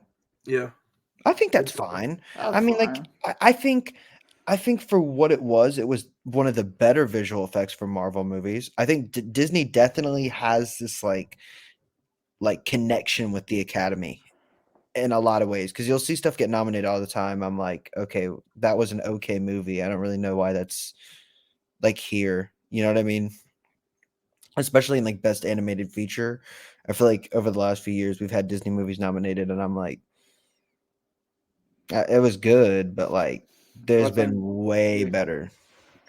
So And that's it for the Oscar and they noms. said the MCU's dead. So That's like it all the for people that say superhero movies are dead. Like it's fucking dumb. Like it's a It's- genre. It's not gonna die. It's just like you. It's just I the mean, formula's dying. I mean, it's just like the MCU just having like a little bit of a slump. That's it. That's not a big deal. It's the same. It's the same thing as the Western. Like even if it goes the way of the Western and it's not predominant anymore in 10 years, it's not like they're speaking gonna of stop Westerns, fucking making Westerns. They made Tombstone in the 90s, way after that. You know what I'm saying? Like shit like that. Like and even now in the last few years, Oh, they've been more Westerns. Like Kevin Kevin Costner has a Costner's new one. Western coming out. like Yeah, Horizon. the hard they fall is a banger in 2021. Yeah, exactly. Or even like Technically, is the fun Power of the campy Dog movies. Western? Like What? Is the Power of a Dog Western technically? Yeah, technically it's a western. It's a really good movie. It's just like really slow burn though. I don't mind some slow burn though. I just got to be in the right like mood and Bro, headspace. Man. Benedict Cumberbatch plays a dick in the movie so well. Like he is a dick in it. And it's like really good. He's a great actor, man. So with that being it for the noms, so I got one more thing that just popped in my head before we end the episode. Of course, Bilal has seen Dune Part 2. Do you think it was a good idea for Denis to keep Fade Ralph out of the first part? Bilal, you can go first with you being seen Dune Part 2. Yes. Yes. That's it. Not gonna explain it any further. And also, do you think, okay, if it's a spoiler in Dune Part 2, that you don't have to say anything, where do you think Fade was in this part? Or do they explain that in Dune Part 2? They don't really explain it. I'm not sure where he was, to be honest. I'll just let you watch the movie for yourself. Okay, Sammy, Respect that. do you think Fade should have been in this? I think, if I'm being honest, I think one of the highlights of part one is how it has a very big cast and it handles it and gives people enough time. I feel like if they would have threw in any other big characters, it would have just it already is a lot and it knows how to handle it, but it kind of gives you time for them to show you that they can handle it. And I feel like it's perfect just with the amount of people that are in it. If it had more, I don't know. I feel like somebody might have like not gotten as much time to shine. Yeah. So for me, if you asked me 3 years ago, I would said yes, he should have been this part. But after watching a new clip that they released today for Doom Part 2, or technically yesterday, yeah, it's a good thing that it kept him out. Because after watching this clip, the setup for Doom Part 1, you could see why he's in Doom Part 2. I'm just going to leave that. Sammy, you, of course, you haven't seen the clip. I'm just going to leave it right there. Of course, I think Bilal knows what I'm talking about. Yeah. But I think the Need did a good job for keeping Fade. And also, I think if you put Fade in part one, you won't get Austin Butler as the actor for it. Because Because Austin also Butler, Butler be busy with Elvis. yeah, and plus a lot of people didn't know who Austin Butler was until after Elvis came out. Yeah, he's recently blown up very big, I feel like, since Elvis. Like Also excited seeing the new Bike Riders. Bike Riders, I was about to say that. with Tom Hardy. Yeah, Tom Yes. Hardy. Yeah. Tom Hardy's like Like- one of my favorite actors. I love Tom Hardy, bro. He can do no wrong. Like he can do no wrong. Yo, bring Tom Hardy to the Dune franchise. Hey, can we get him for part 3, guys? Can we get him for Or for part? Messiah. Please. Yeah. Oh yeah, I forget. I like that they're calling it Messiah and not just doing part 3. That's what the book is. So they're going off the second book for the third movie. Denis is Oh, so is there 2 books total? Oh, there's like 6 books total, but he just wants to do the first 2 books because because the story of like Dune like gets confusing after Messiah, I think, and like jumps back and forth and all over the place. I was hearing so, like me and Bilal were explaining if Warner Brothers wants to make a new movie, I'm gonna just ask you this real quick, Sammy, because I already got Bilal's take on this. If they wanted to make these other books, what director do you think they should get?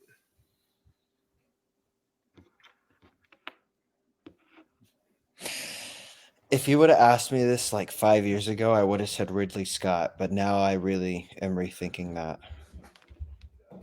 Ridley Scott has been missing a little bit, especially with Napoleon.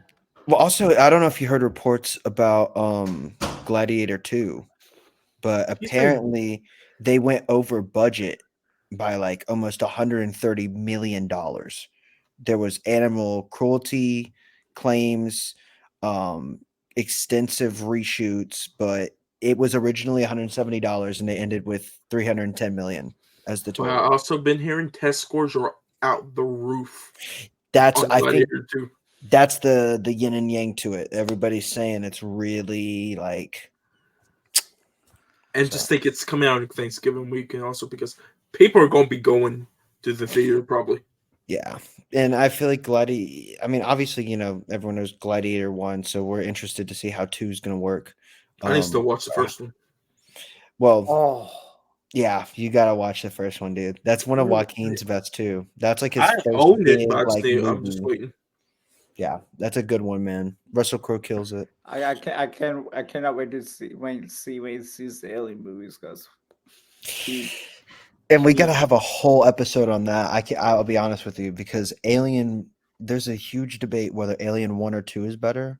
me personally, I think I like Alien slightly more. No, so we're going to have that because that's fair. I know technically because Alien Romulus is coming out, I want to go through the Alien movies. Which I'm interested to see where they go with that following where they ended with Covenant. And so now kind of in the air what they're doing. It's a whole new story.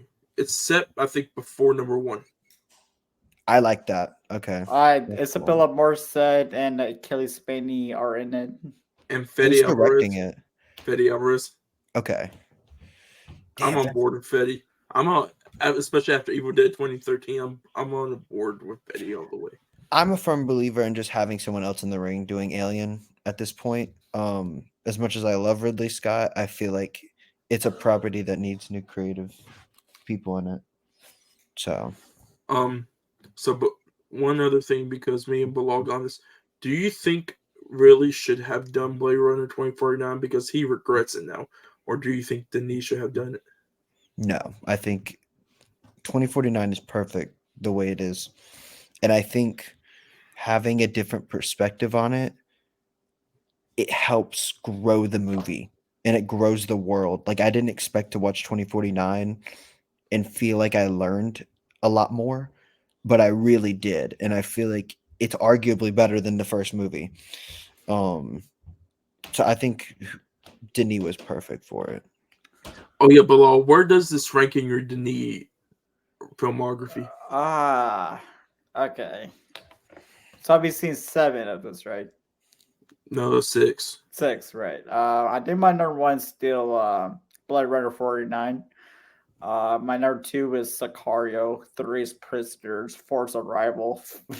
It comes at 5, but it's still a great movie. Don't get it wrong. But 6 is Enemy. To just access Dune Part 1, if you add, is that the first one? Dune Part 1. Dune Part 2. Is that your first one? If you add, let me read you the ranking. Number 1 is still Blade Runner. I'm obsessed. It's a great movie. I'm just obsessed with Blade Runner. Number 2 is Dune Part 2. Then 3 is probably Sicario. 4 Prisoners. 5 Arrival, and then 6 being Dune Part 1, then 7 being Enemy. So right now I got Dune Part 1 in first place, Blade Runner 2049 second place, Sicario in third, Prisoners in fourth, Arrival in fifth, and Enemy in sixth. So hopefully Dune Part 2 gets number 1. So guys, with that being said, Spoiled Lanes probably is going to be number 1. I already know it's going to be number 1. I'm just trying to give some the audience some surprise. So guys, with that being said, it's the end of our episode 6 and the review of Dune Part 1. What a time. You know what I'm saying? Yeah. What a great time. We need a soundboard.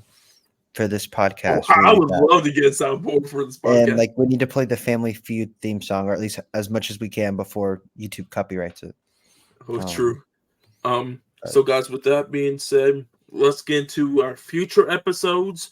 So for episode 8 of our regular podcast, we are going to be finally doing our review of Dune Part 2. Of course, poster back there and everything. Big fan. Can't wait. Of course, Bilal. Already seen it. I was thinking Sammy would be on the episode, but it looks like he won't get to see the movie. But when we have him on next time, he will tell us his thoughts on the movie. Of course, you guys know our regular breakdown of the episodes. We do trailers, movie news. Of course, I think we're going to be doing a little bit of a draft or ranking, or just talk about Denis' filmography during that episode. So next week episode, we're doing our last Denis Villeneuve review. Sammy, would you be available to do this review with us next Tuesday? I would love to come and be part of the show Tuesday. So, is this Santis or is it Cindy's? It's a Cindy's, isn't it? Ascendies? Or is it Santis? Bilal, what's the title of the movie? Insantes? Yes, it's a Santis. It's I'll be able to do that one. It's March you 5th. will? Yeah. Yeah, that's so that will be your last episode. Yeah, until I have to fast for Ramadan. Yes, okay, but I'll tell everybody before we What? tell everybody tell everybody what's going to happen in the next month. Next month I'm gonna be busy. Fasting for religious holiday. Fasting for Ramadan, which is Islamic religion, where I'm gonna be fasting from sunrise to sunset for 30 days from March 10th to April 9th. So during that month, I think I'm gonna try to get Sammy on for most of the reviews because he'll be available at that time. I think you said you might stop in on some of the regular podcast episodes if you can, right?